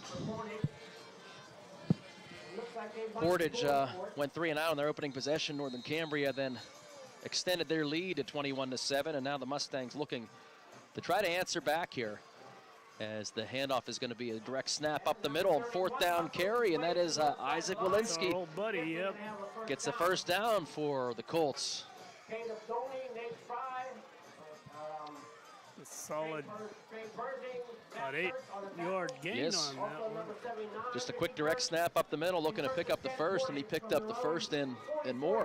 Got a little seam that time off the left side and just plowed through it, dragging guys as he went. Here is going to be the carry by Slonick. No, I'm sorry, that's Walensky again. I thought that might have been number 3, but that's a 31. And another 8-yard carry. On the stop for Northern Cambria after a 7-yard pickup. He has been, Second down and 3. in my records here, the only back to carry the ball this half. Well, they had Noah Walensky had 1 carry for 10 yards. That's right, I have him down here. But other than that, he has not done anything. And this is, they're just doing the Wildcat right now. And he's going to lose a yard here on this carry. But yeah, they're just kind of running a quick up-tempo offense here. No huddle. Well, they're going to go both play. Schutte made that tackle, and he just grabbed him around the ankles to bring him down. 3rd down and 4 here. I wouldn't be shocked if they just continue to give the Colts a dose of Isaac Walensky here in this. Keep in mind that they've run a couple other screens inside, but that throwback, the Colts haven't adjusted to it. It may still be there. 3rd down and 3. Just everything bunched up here. Only one receiver split out to the left. And here is Gauss. He's rolling, running for his life right now under some pressure. Nice block by Isaac Walensky to give him a little bit of space, and all he's going to have to do is run out of bounds. And boy, not a smart play there. I think that might have been Nate Fry who bumped into him out of bounds. Really good job by Gauss of selling that. Oh, he was well out of bounds. He should never. But there still was enough contact that was, yeah.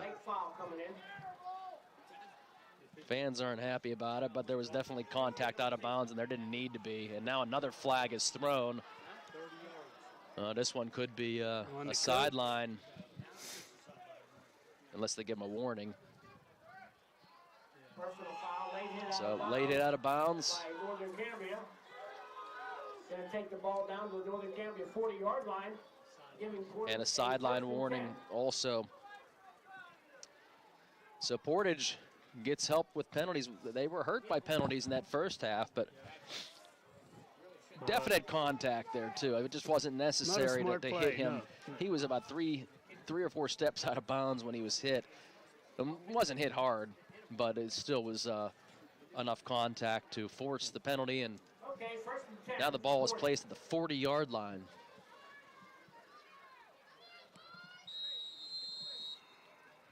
The other thing Portage is going to have to be aware of, though, is the clock. They still are down by 2 scores here. Still 10 minutes left to go in this football game, but here's Slonic with reverse. Looking to try to throw the football down the field. He finally has a receiver who breaks open. That is going to be Gauss into the end zone for the touchdown. What a pass by Slonic. There is a flag thrown deep in the backfield. That could be well, we'll see if that's a hold or if that's a 18.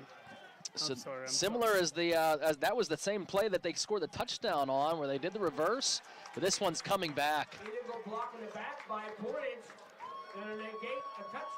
That was the same play where they reversed it to Slonic, who rolled to his right, and he did enough to buy himself time to throw it deep down the field. That was a strong arm throw. That was 40 yards in the air. They're going to take a quick timeout here with an injured player. We're going to take a 30-second timeout as well, and we'll come back in right after this on Arenda Digital TV presentation of high school playoff action. Next time rolls around, H&R Block has many filing options to make it easy. H&R Block Tax Pros will maximize your return with or without an office visit. You can drop by H&R Block, use their drop-off service, or a tax pro can even do your taxes virtually. Just send a few pics from your phone and you never have to leave home. With so many ways to file, it's just another way Block has your back. Visit your local H&R Block tax office at 3909 Bigler Avenue, Northern Cambria. While tax situations are different, not everyone gets a refund.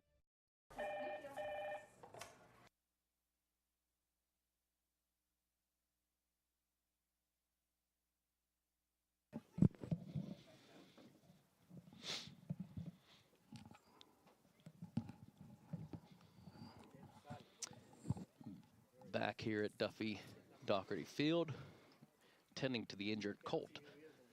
I haven't seen it, who it is yet. Is that 20?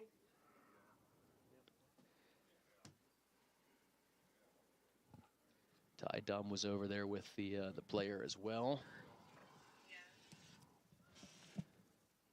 That's Nate Fry, if the numbers, what I'm hearing. It looks like he is sitting up now, where he was laying down, which when they don't. Yeah, I'm not sure what happened down there. Always a concern when they're still laying on their back, but. When that play was made, he was untouched into the end zone. But he's up and under his own power, which is really good. Might have got his wind knocked out of him. Well, who knows? Looks like he's holding his left arm a little bit. Wow, that was a close call if you're a Colts fan. And boy, Slonic just launched that. Boy, that was a beautiful pass, and give him credit, escaped that rush. Had no business getting that ball off, but he did get a little help apparently. Blocking the backs generally happen when you're rolling out like that, trying to escape. So that hurt. Portage has been victimized by penalties of late. Well, either way, the penalty was extremely costly as it took away a touchdown and pushed them back all the way to the 50-yard line. So 10-yard penalty. That was an arm injury. I'm looking down here, and they're working on him, so that's not good. He's probably done for the evening here. He was pretty effective, scored a touchdown earlier in this game. I believe the first touchdown of the game. Yeah. Here is going to be Gauss rolling to his left. He's got some time, fires it across the middle, and nice open field tackle by Ty Dunn. Pass play in the middle of the field is caught by number 2 for about an 8-yard pickup. Number 10, Ty Dunn, takes the And ball so down right away. Gavin Bobulski, the receiver. About an 8-yard pickup. That's a good game, though. You know, get it in chunks. So we're going to be looking at second down and long. Does pick up 7 yards on that pass play. But again, you keep looking at the time as it continues to roll down to 9 minutes. Here is Gauss rolling to his right. He looks to fire for Slonic down the field. It's going to be an incomplete pass. I only bring up the time because you're getting to the point where you almost want to come away with points in this drive with as long as it's been taken. Yeah, the long passes, though, are hit or miss, you know. If you don't complete them, that you lose the down and you still got long yardage. They've had some luck with the shorter passes. Both teams have. Yeah, and they've been working. You know, a missed tackle can result in a touchdown. So you got to take what they're giving you. Slonic was open, but that's a tough pass to complete, especially when Gauss has to roll right and turn. And now there's another timeout, and boy, that hurt. So they have to use another timeout. They're only going to have one left now. Got one left, yep. They're going to be facing a 3rd and 12. We'll take a 30-second timeout as well. We'll come back with a big 3rd down play for the Mustangs as they trail 21-7 in this Week 1 District 6 playoff matchup between the Northern Cambria Colts and the Portage Mustangs. Back in 30 seconds.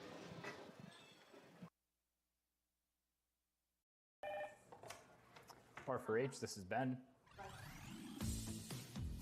R4H is here when you need us. R4H provides transportation 7 days a week, including holidays. We offer local and long-distance transportation for ambulatory clients, as well as those who require a wheelchair, gurney chair, or stretcher van. We provide transportation to medical appointments, as well as social and holiday events. We take pride in providing quality care and professional services to all of our clients. Exciting news! R4H is now certified to provide CPR, first aid, and AED classes to our local community. Due to our rapid growth and increasing need for our services, R4H is looking to expand our team. If you are interested in joining our team as a driver, apply online at rider4h.com or scan the QR code located at the bottom of this ad. Full-time, part-time, and casual positions are available in many locations. R4H Medical Transportation is an equal opportunity employer. As always, because of you.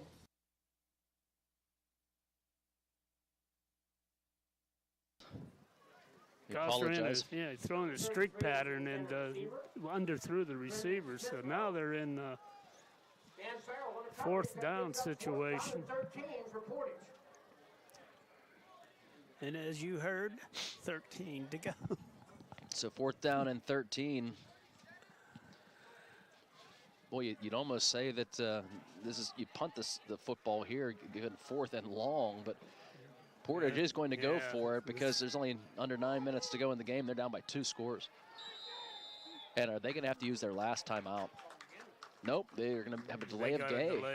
Delay of game. They got to punt this now. Punt and hope your defense can come up 3-0. Well, I don't think they intended to do that, but no, they just kind of took their time getting up there. They're sending Gauss back out.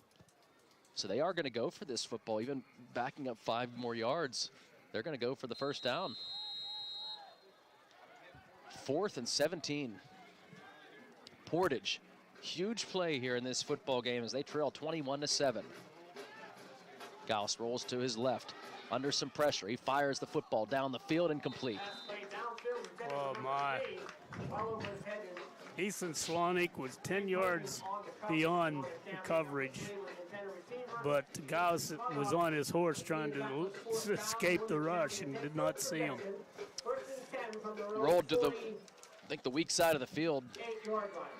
Because of that, had very little room to run, and with the pressure from the Colts, kind of ran out of territory and just had to dump the football to anybody he could. He didn't see the receiver deep down the field. So turn it over to the on downs to the Colts. It's a must-stop effort for the Mustangs here. They have got to get the ball back after 3 plays. Northern Cambria takes over at the 48-yard line. Here is going to be Ty Dumb. Rushes up the middle, makes one guy miss. He's still on his feet at the 40, the 35. Inside the 30-yard line, does step out of bounds at the 29. Quarterback number 10 takes off around the right corner. Gets a big gain for the Colts. Number 20 and number 11 take them out of bounds. Boy, he almost got... Yeah, he almost went to the house. Push them out of bounds at the 28-yard line. So 24 yards. Yeah, he started at the 48, now down to the... That's right. So 24 yards for Ty Dumb. This is where he's very dangerous now because he can do so much. He's going to give the football this time up the middle to Levi Sarr. Gets the call for Northern Cambria, Levi And Sarr. going to be slowed down Maybe no gain on for the about no play. gain. Taken down right at the line of scrimmage. First carry for Sarr on the night. 31, Isaac Wellington on the tackle. And you're Northern Cambria, you could be very patient right now. I mean, you get the big run by Check the clock, see Dumb, how but- much time is on the play clock, and just milk it every time. You have the ball on the 29-yard line and a 2-touchdown lead. If you're Portage, you want to try to get force them to get the football back as quickly as possible. Here's Dumb on the option. He's going to keep it himself. 10 tied down. Takes it to about the 24-yard line. 22 had him, and then he left over, and another couple other players come in. Tied down the So- ball carrier, 22. It's like 4 yards on that. Yeah, he'll Then number 79 helped out good carry by Joshua Hartsberger. Dumb, just to move the football forward just enough, sets up a more manageable 3rd and 6 for Northern Cambria. Here's Dumb, back to pass. He fires it across the middle. Good coverage that time by the Mustangs. It had to be a perfect pass, and it just a little bit behind the receiver. And so Northern Cambria be facing a 4th down. They'll probably go for this here in this territory. Oh, yeah. But the other thing about the incomplete pass is it does stop the clock if you're the Mustangs, and you get a stop here, then you got to be pretty urgent, with your play calling. However, you still have enough time left to make something happen. Well, the first thing they got to do is keep Ty Dumb from getting his first down, and he's probably the gentleman that's going to run the ball. Man in motion. Here is Dumb. He's back to throw, and the ball is going to be tipped. I'm surprised they didn't keep that on the ground with him and roll him out. I am too, Mark. I don't get that. That was not a good call. They have a lot of faith in that passing game, but you're really, your ally is the clock. You got to use it. Thought the same thing. I thought if anything, you roll him out and allow him to have that option to either run it or throw the football. And instead, somebody's wide open, you'd throw it. Otherwise, you'd just tuck it and go and keep the clock moving. That's a lot of time yet, 7 minutes. Yeah, so the Portage defense did what they needed to do. They did get the offense, the football back. 7:18 left to go, and here's Walensky up the middle. He's got some running room as he lowers the shoulder, and he's going to be still on his feet as he crosses the 40-yard line. A punishing run yet again by Isaac Walensky. Takes it to the 42. It's about 17 yards on that carry. Yeah, and that's the thing. I said if he gets open in that secondary. No huddle offense here for the Mustangs. This time to give again to Isaac Walensky, but not a whole lot of room here as he may gain a couple. But that time the Northern Cambria defense did its job standing him up. On the last play, we had number 12 making a tackle, Dylan Bodek. They're going to give him 3 yards, maybe 4. Gain of 3, 2nd down and 7. 6:30. Your Portage, though, you want to try to get these plays in a lot quicker there. That's taking a lot of time off. They were taking a good bit of time to get that off. They go to the sideline to get the play. Play clock's down to 5 seconds already, so they're going to have to move. When you're trying to hurry up, you don't want to do that, as here's Gauss rolling to his left. He's going to try to fire the football, and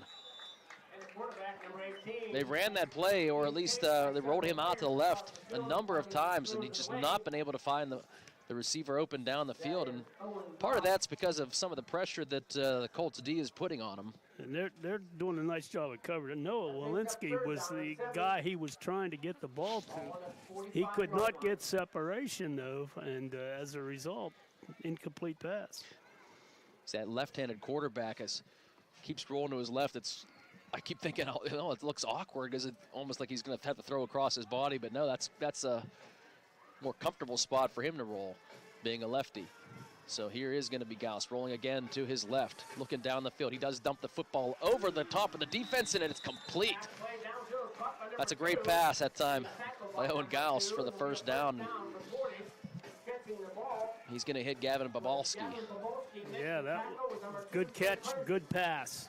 He saw him down there. I was watching, though, that throwback screen had a player over there wide open. Here's going to be Walensky. This time, though, Northern Cambria is waiting for that. They're trying to get him in different formations as they run the football, not just hand it to him up the middle. But Northern Cambria right now is waiting for it. And we are down to 5.5 minutes left to go. And they got a nice little drive going, but they're using a lot of clock. Your Portage, this as much clock as you're using, you got to put it in the end zone. And they only have one timeout left, so if Northern Cambria gets the ball, they can only stop the clock once.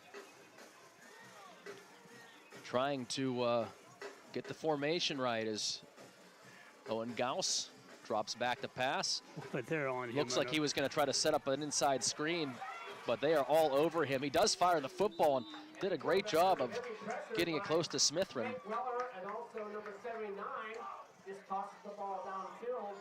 It becomes incomplete. And Gauss slow getting up there. They're all over him. Portage not doing a job of slowing that rush down. Those guys are pouring in there pretty much untouched. It looked like they were trying to set up a middle screen that time to Smithrow, but yeah, Smithrow. But they didn't even slow down that rush that came in. He'd have a chance to even pick that up. Yeah, Smithrow's dangerous, but you got to give quarterback time to get the ball to him. So that incompletion now makes it 3rd down and 10. Rolling to his left, and that's going to be a completion to Smithrow. It's going to be about 7-8 yards. They're short. He's going to be short, but it's going to set up a 4th and short, which is. And you got Walensky back. Yeah, I mean this is almost a situation where you can expect him to get the ball.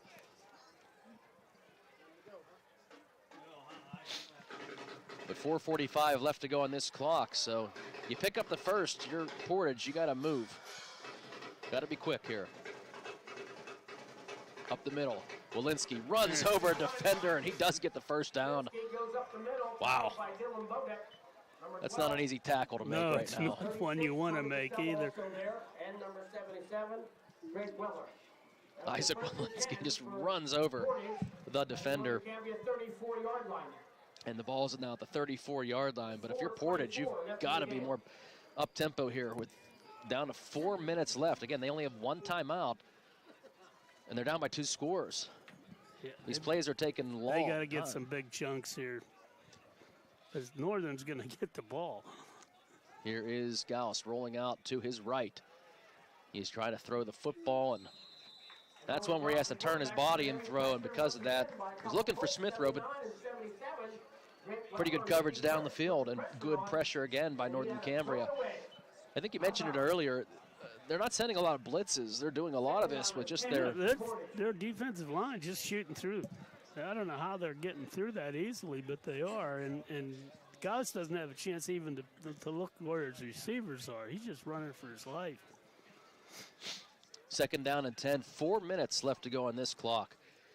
Ball at the 34-yard line, but Portage needing to score in a hurry to stay in this football game. Gauss back to throw. Here comes the blitz again. This time dumps it over to Walensky. Isaac Walensky with a good open field tackle by Kirsch. That was a great tackle. There were 4 guys ready to block, and he ran right past them and made that tackle. That should have been a big gain. 3rd down and 6. Ball now on the Northern Cambria. They had the play set up beautifully. It was set up exactly how you'd want it, with where it looks like Walensky was going to have a chance to get a big chunk there, and instead Kirsch made it through the blocking. Tough to do in high school. Screens, you know, you got to turn and block. You got to know where your receiver is. If you do it well, it's a beautiful thing. 3rd down and 6. Gauss back to throw. He's going to try to throw it deep down the field. Looking for Babolski, but pretty good coverage. And the ball is overthrown anyways, so that's going to be a 4th down now for the Portage. And that's the one thing, you know, we mentioned a little bit at the half, that if Northern Cambria was able to get up by 2 scores, changes a lot about what Portage's offense can do, because they're not the type of offense that can pick up those big chunk yards often with, you know, pass plays. They have the capability of doing that, but they are more of a ball control type of team. Cambria Heights is tied up 17-17 with Vision McCourt. That's an interesting score. Timeout called by Northern Cambria. So we have a timeout on the field. We're going to take a 30-second timeout as well. 3:08 left to go. 21-7 is our score. 4th down coming up for the Portage Mustangs. When we return, you are watching a Renda Digital TV presentation of Week 1 of high school football playoff action. At IRMC, we have all of the necessary pieces in place to perform complex operations, including highly skilled and specially trained surgeons, their support team of experts, and advanced technology like the Da Vinci robotic surgical system. As a result, patients spend less time in the hospital, recover faster, and get treated close to home. So there's no reason to puzzle over where you should get your surgical care. The answer is right here at IRMC. The Barnes now up on Bishop McCourt, 24-17. 3:08 left to go in this football game. 4th and 6 for Portage. We got some scores from around the area. Bellwood leading 43-14 over River Valley with 5 minutes left. End of 3. Cambria Heights took the lead over McCourt, 24-17. That one's a very close game. Yeah, it's a battle. 30-0. How about Penns Manor? Yeah, nobody putting a licking on that. Moshannon Valley. Nobody expected that. They had to take a long bus ride. Comet's got a little pride, though. They're playing well.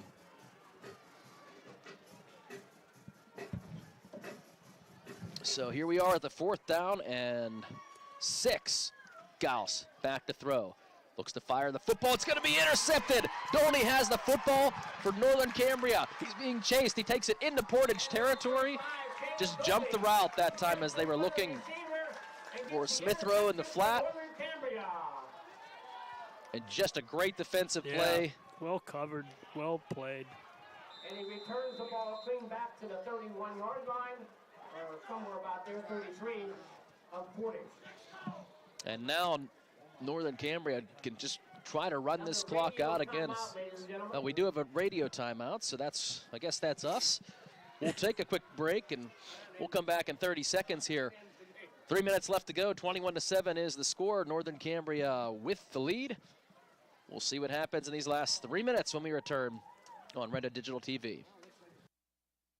American Legion Post 508, a proud supporter of local area athletics, wants listeners to know the Legion's newly remodeled kitchen is now open and ready to serve you with a full menu. It's hometown nights and Friday night lights at the Legion this year. Fill up before the game with the cold special, a large one-topping pizza and a dozen wings for only $22. Then come back after the game to celebrate with friends and a live DJ from 10 till 2. Barnesboro American Legion Post 508 loves Friday night lights. Let's go Colts! Congratulations to the Northern Cambria boys football team on a great season. Charleston's Furniture proudly salutes the Colts as they battle their way through the playoffs. One thing you don't have to battle for is a good deal on furniture. Charleston's wonderful World of Furniture has its Home for the Holiday sale going on now. Get down to Charleston's and score a touchdown. Visit Charleston's Furniture on Route 219 in Northern Cambria, or check out their options online at charlestonsfurniture.com.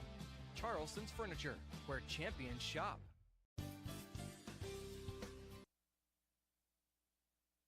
.33-yard line, end around by Malik Fox. Fox has the football for, looks like it's going to be a 1st down for the Colts. Might have been forced out of bounds, which will stop the clock, which might be the only positive thing about that run for the Mustangs. Nope, they're going to say they're going to keep the clock going. 13-yard carry. It's just a matter of holding on to the football now. Portage one timeout, can't do much with that. Really, the opening of this second half was where I thought Northern Cambria was able to distance themselves in this football game, as we have a option play as Ty Dumm's going to keep the football. He's still on his feet into the end zone. That might be the final nail in this football game, as Ty Dumm, again with his legs, was kind of quiet in the first half, but here in the second half. I wish they'd quit shooting that stinking game. I think it's fireworks. I don't know what it is, but it's loud. And it catches me every time. 20-yard carry. Well, we said for Ty Dumm. He needed to get involved in the second half. He certainly did. So it looks like the Northern Cambria Colts are going to advance. A lot of movement there on the extra point attempt. So I think this one's going to be moved back 5 yards, and we're going to try it again. But yeah, really in this second half, a couple 3-and-outs to start for Portage, and Northern Cambria at that big drive, capped off by that 30-yard Ty Dumm run. It seemed like that's where things turn in this game. Yeah, that's what they needed, that second, or that 2-touchdown lead. That's very hard to overcome in a game like this. Extra points blocked. So it will be 27-7 score here. We're going to come back in 30 seconds and see what happens to wrap this football game up. Northern Cambria with the lead, 27-7. It's a Renda Digital TV presentation brought to you by Smith Coal and Oil and Barnesboro American Legion. The Barnesboro Slovak Club is a proud sponsor of high school athletics. And if you're looking for a friendly, comfortable atmosphere with good friends and entertainment, then try the Barnesboro Slovak Club. The Barnesboro Slovak Club welcomes new members, and there's always fun activities to do there. And be sure to check the Slovak Club out on Facebook for upcoming events. Again, that's the Barnesboro Slovak Club. Join today.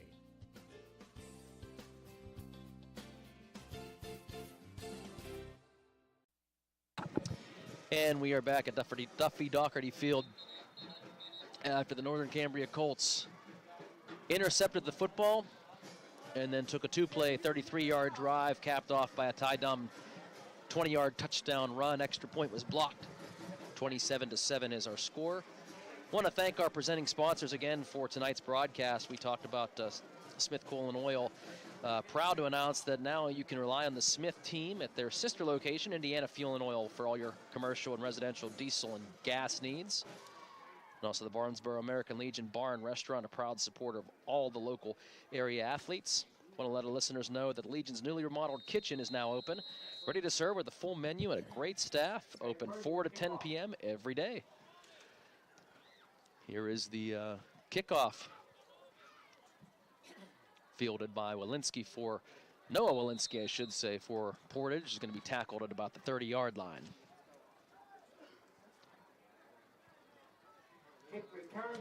Two minutes and 10 seconds left, but this was a tight game in the first half. Yeah, it was hard fought. You give Portage all the credit in the world. They just didn't have the horses to compete with this team. But as I said in the opener, they've got a very good junior class, big one, and they're going to be a force to be reckoned with next year. We will try to get Coach Sam Schutte up here for an interview in our post-game show. The fifth quarter presented by 5-Star Mitsubishi. Here's going to be the handoff to Smithrow around the end. Good tackle, though, in the backfield. Kirsch, boy, he's had a nice second half. As he's been finding his way. He's just been able to get around the blocks in this second half and has made some big tackles. That time for a loss on Smithrow for 2 yards loss. Second down and 12. Clock continues to run.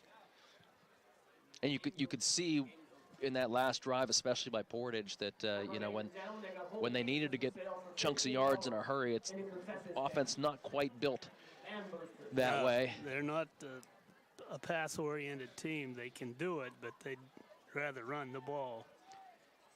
This time, I believe Noah Smith throw. And I think part of that, you know, you are having Easton Slonic with an injury. He's playing with the injury, but I mean, that's got to affect them a little bit in terms of what they're able to do.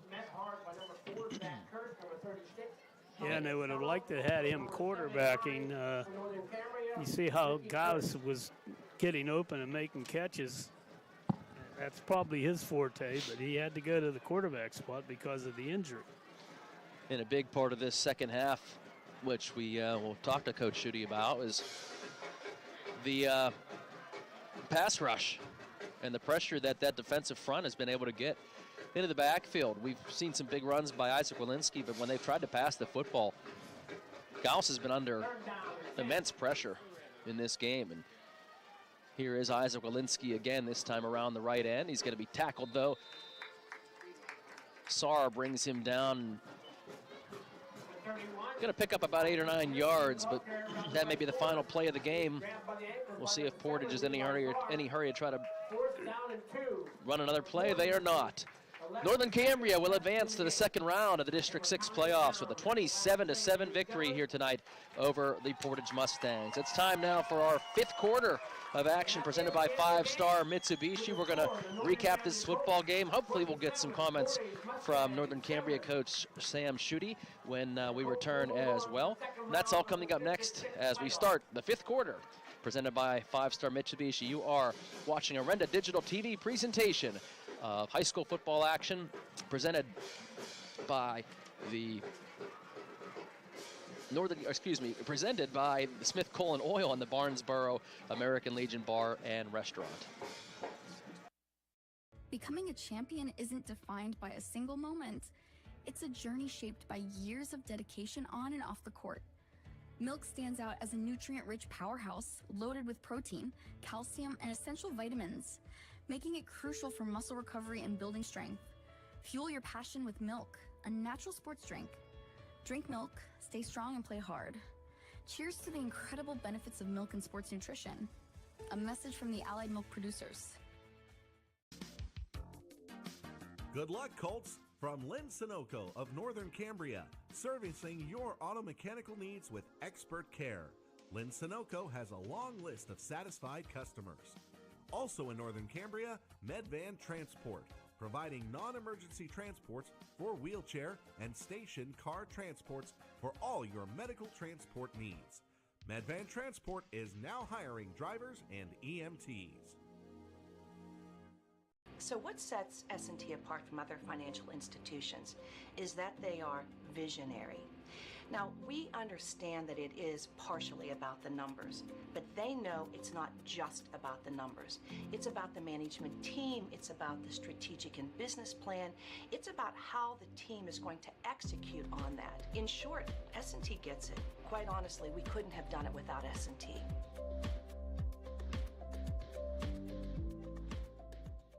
Smith Coal and Oil in Northern Cambria and Indiana Fuel and Oil are proud to be a sponsor of the area's outstanding student athletes. Rely on the Smith team and their sister location, Indiana Fuel and Oil, for all your commercial and residential diesel and gas needs. A veteran-owned business with 2 great locations available for all your fuel and heating needs. Don't wait. Cooler nights and changing seasons are upon us. Call Smith Coal and Oil in Northern Cambria and Indiana Fuel and Oil in Indiana, the area's go-to fuel provider. Back with our fifth quarter presented by 5-Star Mitsubishi. 27-7 was our final score. Northern Cambria defeating the Portage Mustangs tonight. Northern Cambria won the opening coin toss, elected to receive, and they took the opening drive 4 plays, 57 yards. It was capped off by a Ty Dunn pass to Nate Fry for 28 yards. Extra point was good. 7-0 was the score. And then the Mustangs answered right back with a nice drive of their own. 10 plays, 37 yards, helped out by a nice kick return and a couple of 4th down conversions. The final 4th down conversion was a 4th and goal, and it was a reverse play to Easton Slavic, who ended up throwing it right back to the quarterback, Owen Gauss, for a 5-yard touchdown pass. Extra point was good. It was 7-7, and then we got into a defensive struggle for most of the first half after those 2 opening drives, and a couple penalties, couple of fumbles, and it was really a stalemate until about 2 minutes left to go in the game when the Colts took over from their own 38-yard line and put together a nice 8-play, 62-yard drive, and helped out by a number of completions to Dolney from Ty Dumb, but it was finally Fox who was able to, Malik Fox, who was able to run a 22-yard touchdown run. Nice cutback and a beautiful run to make it a 24-yard run, and extra point was no good. 8 plays, 62 yards. It was 13-7 at the half. Second half, though, for the Mustangs started out a little bit soft as they threw an interception. They went 3 and out. Northern Cambria then took a 5-play, 52-yard drive, and Ty Dumb, who was a little quiet in the first half, took a 30-yard touchdown run, and extra point, they went for 2. It was good. 21-7 was the score. Another 3 and out by the Portage Mustangs, and really Northern Cambria was able to control much of the second half. Portage did put together a nice long drive late in the fourth quarter, but they were unable to come away with any points. They turned the football over on downs, had one more attempt later in the fourth quarter. An interception, though, by Dolney gave the football back to Northern Cambria at the 33-yard line, and it only took 2 plays and one more Ty Dumb touchdown run, this one from 20 yards out. 27-7 after the missed extra point. That ended up being the final score on the night here for the Northern Cambria Colts as they get the victory over the Portage Mustangs. So a lot of good plays on defense for Northern Cambria, some big plays on offense when it counted, certainly for the Colts. And that's how we ended up with our 27-7 score. We're going to take a timeout. We are hoping to get Coach Sam Schutte from the Northern Cambria Colts up here shortly, so we'll hopefully get him, but we'll kind of keep our eye on things as we continue here in our 5th quarter, presented by 5-Star Mitsubishi. We'll take a timeout now and come back, and we'll continue with this 5th quarter when we return. You're watching the digital TV presentation of high school football playoff action here, and this one is presented by the Barnesboro American Legion and Smith Coal and Oil.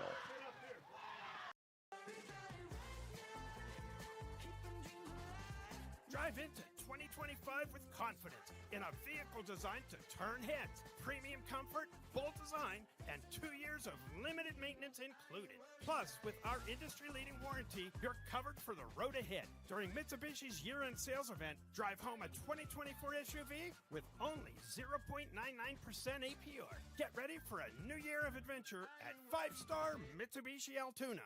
Congratulations to the Northern Cambria boys football team on a great season. Charleston's Furniture proudly salutes the Colts as they battle their way through the playoffs. One thing you don't have to battle for is a good deal on furniture. Charleston's wonderful World of Furniture has its Home for the Holiday sale going on now. Get down to Charleston's and score a touchdown. Visit Charleston's Furniture on Route 219 in Northern Cambria, or check out their options online at charlestonsfurniture.com. Charleston's Furniture, where champions shop. Becoming a champion isn't defined by a single moment. It's a journey shaped by years of dedication on and off the field. Milk stands out as a nutrient-rich powerhouse, loaded with protein, calcium, and essential vitamins, making it crucial for muscle recovery and building strength. Fuel your passion with milk, a natural sports drink. Drink milk. Stay strong and play hard. Cheers to the incredible benefits of milk and sports nutrition. A message from the Allied Milk Producers. R4H, this is Ben. R4H is here when you need us. R4H provides transportation 7 days a week, including holidays. We offer local and long-distance transportation for ambulatory clients, as well as those who require a wheelchair, gurney chair, or stretcher van. We provide transportation to medical appointments, as well as social and holiday events. We take pride in providing quality care and professional services to all of our clients. Exciting news! R4H is now certified to provide CPR, first aid, and AED classes to our local community. Due to our rapid growth and increasing need for our services, R4H is looking to expand our team. If you are interested in joining our team as a driver, apply online at rider4h.com or scan the QR code located at the bottom of this ad. Full-time, part-time, and casual positions are available in many locations. R4H Medical Transportation is an equal opportunity employer. As always, because of you, we are R4H. Barnesboro Slovak Club is a proud sponsor of high school athletics. And if you're looking for a friendly, comfortable atmosphere with good friends and entertainment, then try the Barnesboro Slovak Club. The Barnesboro Slovak Club welcomes new members, and there's always fun activities to do there. And be sure to check the Slovak Club out on Facebook for upcoming events. Again, that's the Barnesboro Slovak Club. Join today.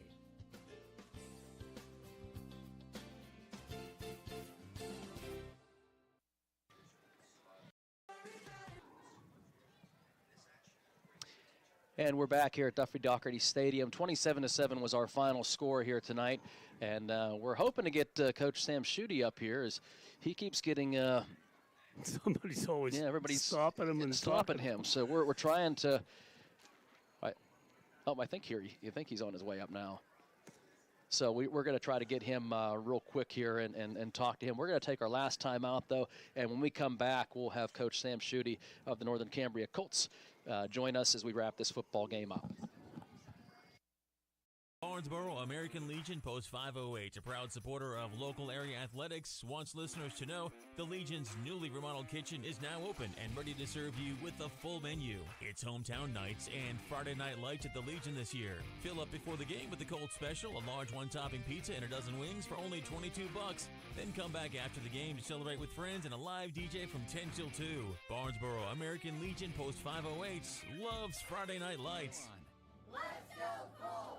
Smith Coal and Oil in Northern Cambria and Indiana Fuel and Oil are proud to be a sponsor of the area's outstanding student athletes. Rely on the Smith team and their sister location, Indiana Fuel and Oil, for all your commercial and residential diesel and gas needs. A veteran-owned business with 2 great locations available for all your fuel and heating needs. Don't wait. Cooler nights and changing seasons are upon us. Call Smith Coal and Oil in Northern Cambria and Indiana Fuel and Oil in Indiana, the area's go-to fuel provider. So what set? And we're back in Northern Cambria with head coach Sam Schutte of the Northern Cambria Colts. 27-7 victory. It wasn't quite that easy, though, tonight. It looked, especially the first half, very close football game, and took you guys to the second half to get comfortable and really extend that lead. Yeah, absolutely. I think our guys played tough, solid defense, but, they came out with some tricks and caught us off guard and defensively made some adjustments from the week before. So it took us a while to kind of catch on, and I don't know if we truly did, but guys showed a lot of grit, a lot of heart, and they battled the whole 4 quarters, and that's what it took to win the game. We talked a little bit about this when you first came up here, but how difficult is it to play a team back-to-back weeks like this, especially when you're heading into the playoffs last week and this is week 1 and you're playing the same team over again? For me, it's tough because you don't know, especially when you win the game and you had some success, because you know they're going to do things to stop what you did. Obviously, I think when you lose, it didn't work, so you can change it and you can see what they did to stop what you did. But when things are working, it's tough because you just don't know what to do and you second guess yourself. And that was one of those things we talked about at halftime as coaches. Are we trying to do too much? Do we just get back to basics? And that's kind of what we did. Well, we were talking about that at halftime as well. Ty Dum didn't play poorly in the first half, but was kind of slow for his standards in terms of picking up some of those yardage. But the second half kind of was let loose a little bit and had those couple big runs, and that's what you were used to seeing throughout the season from him. But did you guys change anything at the half? Well, we did, and they changed from what they did the week before, and that's one of those things where last week when we played them, they were attacking him. They were very aggressive. They had hands on him, and this week they were more laid back and hands off, and they let their linebackers just read and take them away that way. So it was a different type of adjustment that we had to make, and and Ty had some great input on that, and because he's the one that's seeing everything. He's the one out there that has to make the decisions, and we had a nice halftime discussion, and we were able to kind of clean things up and get things working. One of the things we thought was a big difference in your team in the second half was your defense, especially your defensive front. It seemed like when you got up by 2 scores and they had to score try to get big chunks of yards, your front really put up a wall, and they were causing a lot of pressure on the quarterback, not allowing a whole lot of big runs. So was there anything different in terms of the adjustments that you made, or was it just the guys stepping up in a big way? I think it was the guys stepping up. I think there was a couple gadget plays they ran in the first half. They did some new shifting and motioning that they haven't done in the past, and we weren't quite ready for that. So there was just some adjustments as far as if they do this, then we do this. So we had to do the whole if-then thing, and we straightened it up, and I think we played some ball the second half. Any update on Fox? Not Fox, but Nate Fry. Nate, he actually went back in at the end of the game. So he was able to come back in. Okay, yeah, because he went down, looked like an upper body injury, but good to see him back in the football game. But he seems to be okay. Yeah, it was a wrist thing, and he broke it the year before, so we were concerned. But he's fine. He's moving at mobility. He went back in, carried the ball there at the end, so he's good to go. Well, Coach, we appreciate you joining us as they're getting the lights shut off here, so we don't want to get the lights shut off on us, but we appreciate you coming up here. No, thanks for having us, and I appreciate your tonight. coverage. Thank you. Okay. Coach Sam Schutte for the Northern Cambria Colts, 27-7 victory. We're going to wrap up this this broadcast with our 5-star Mitsubishi fifth quarter when we return. S&T apart from other financial institutions is that they are visionary. Now, we understand that it is partially about the numbers, but they know it's not just about the numbers. It's about the management team. It's about the strategic and business plan. It's about how the team is going to execute on that. In short, S&T gets it. Quite honestly, we couldn't have done it without S&T.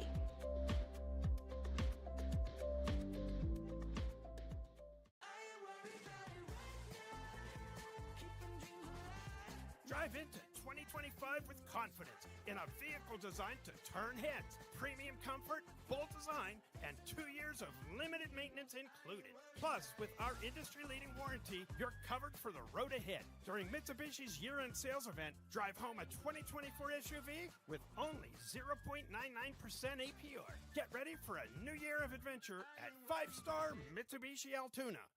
At Grand Beginnings Children's Center, their focus is on growing and teaching children to be the best they can be. They know children need education, inclusion, and safety. Grand Beginnings has a mission to provide a warm and nurturing environment in which each child can grow physically, emotionally, socially, intellectually, and spiritually. Grand Beginnings Children's Center with 2 locations in Indiana, teaching children to shine since 1991. Call 724-463-1819. Find them at grandbeginnings.net.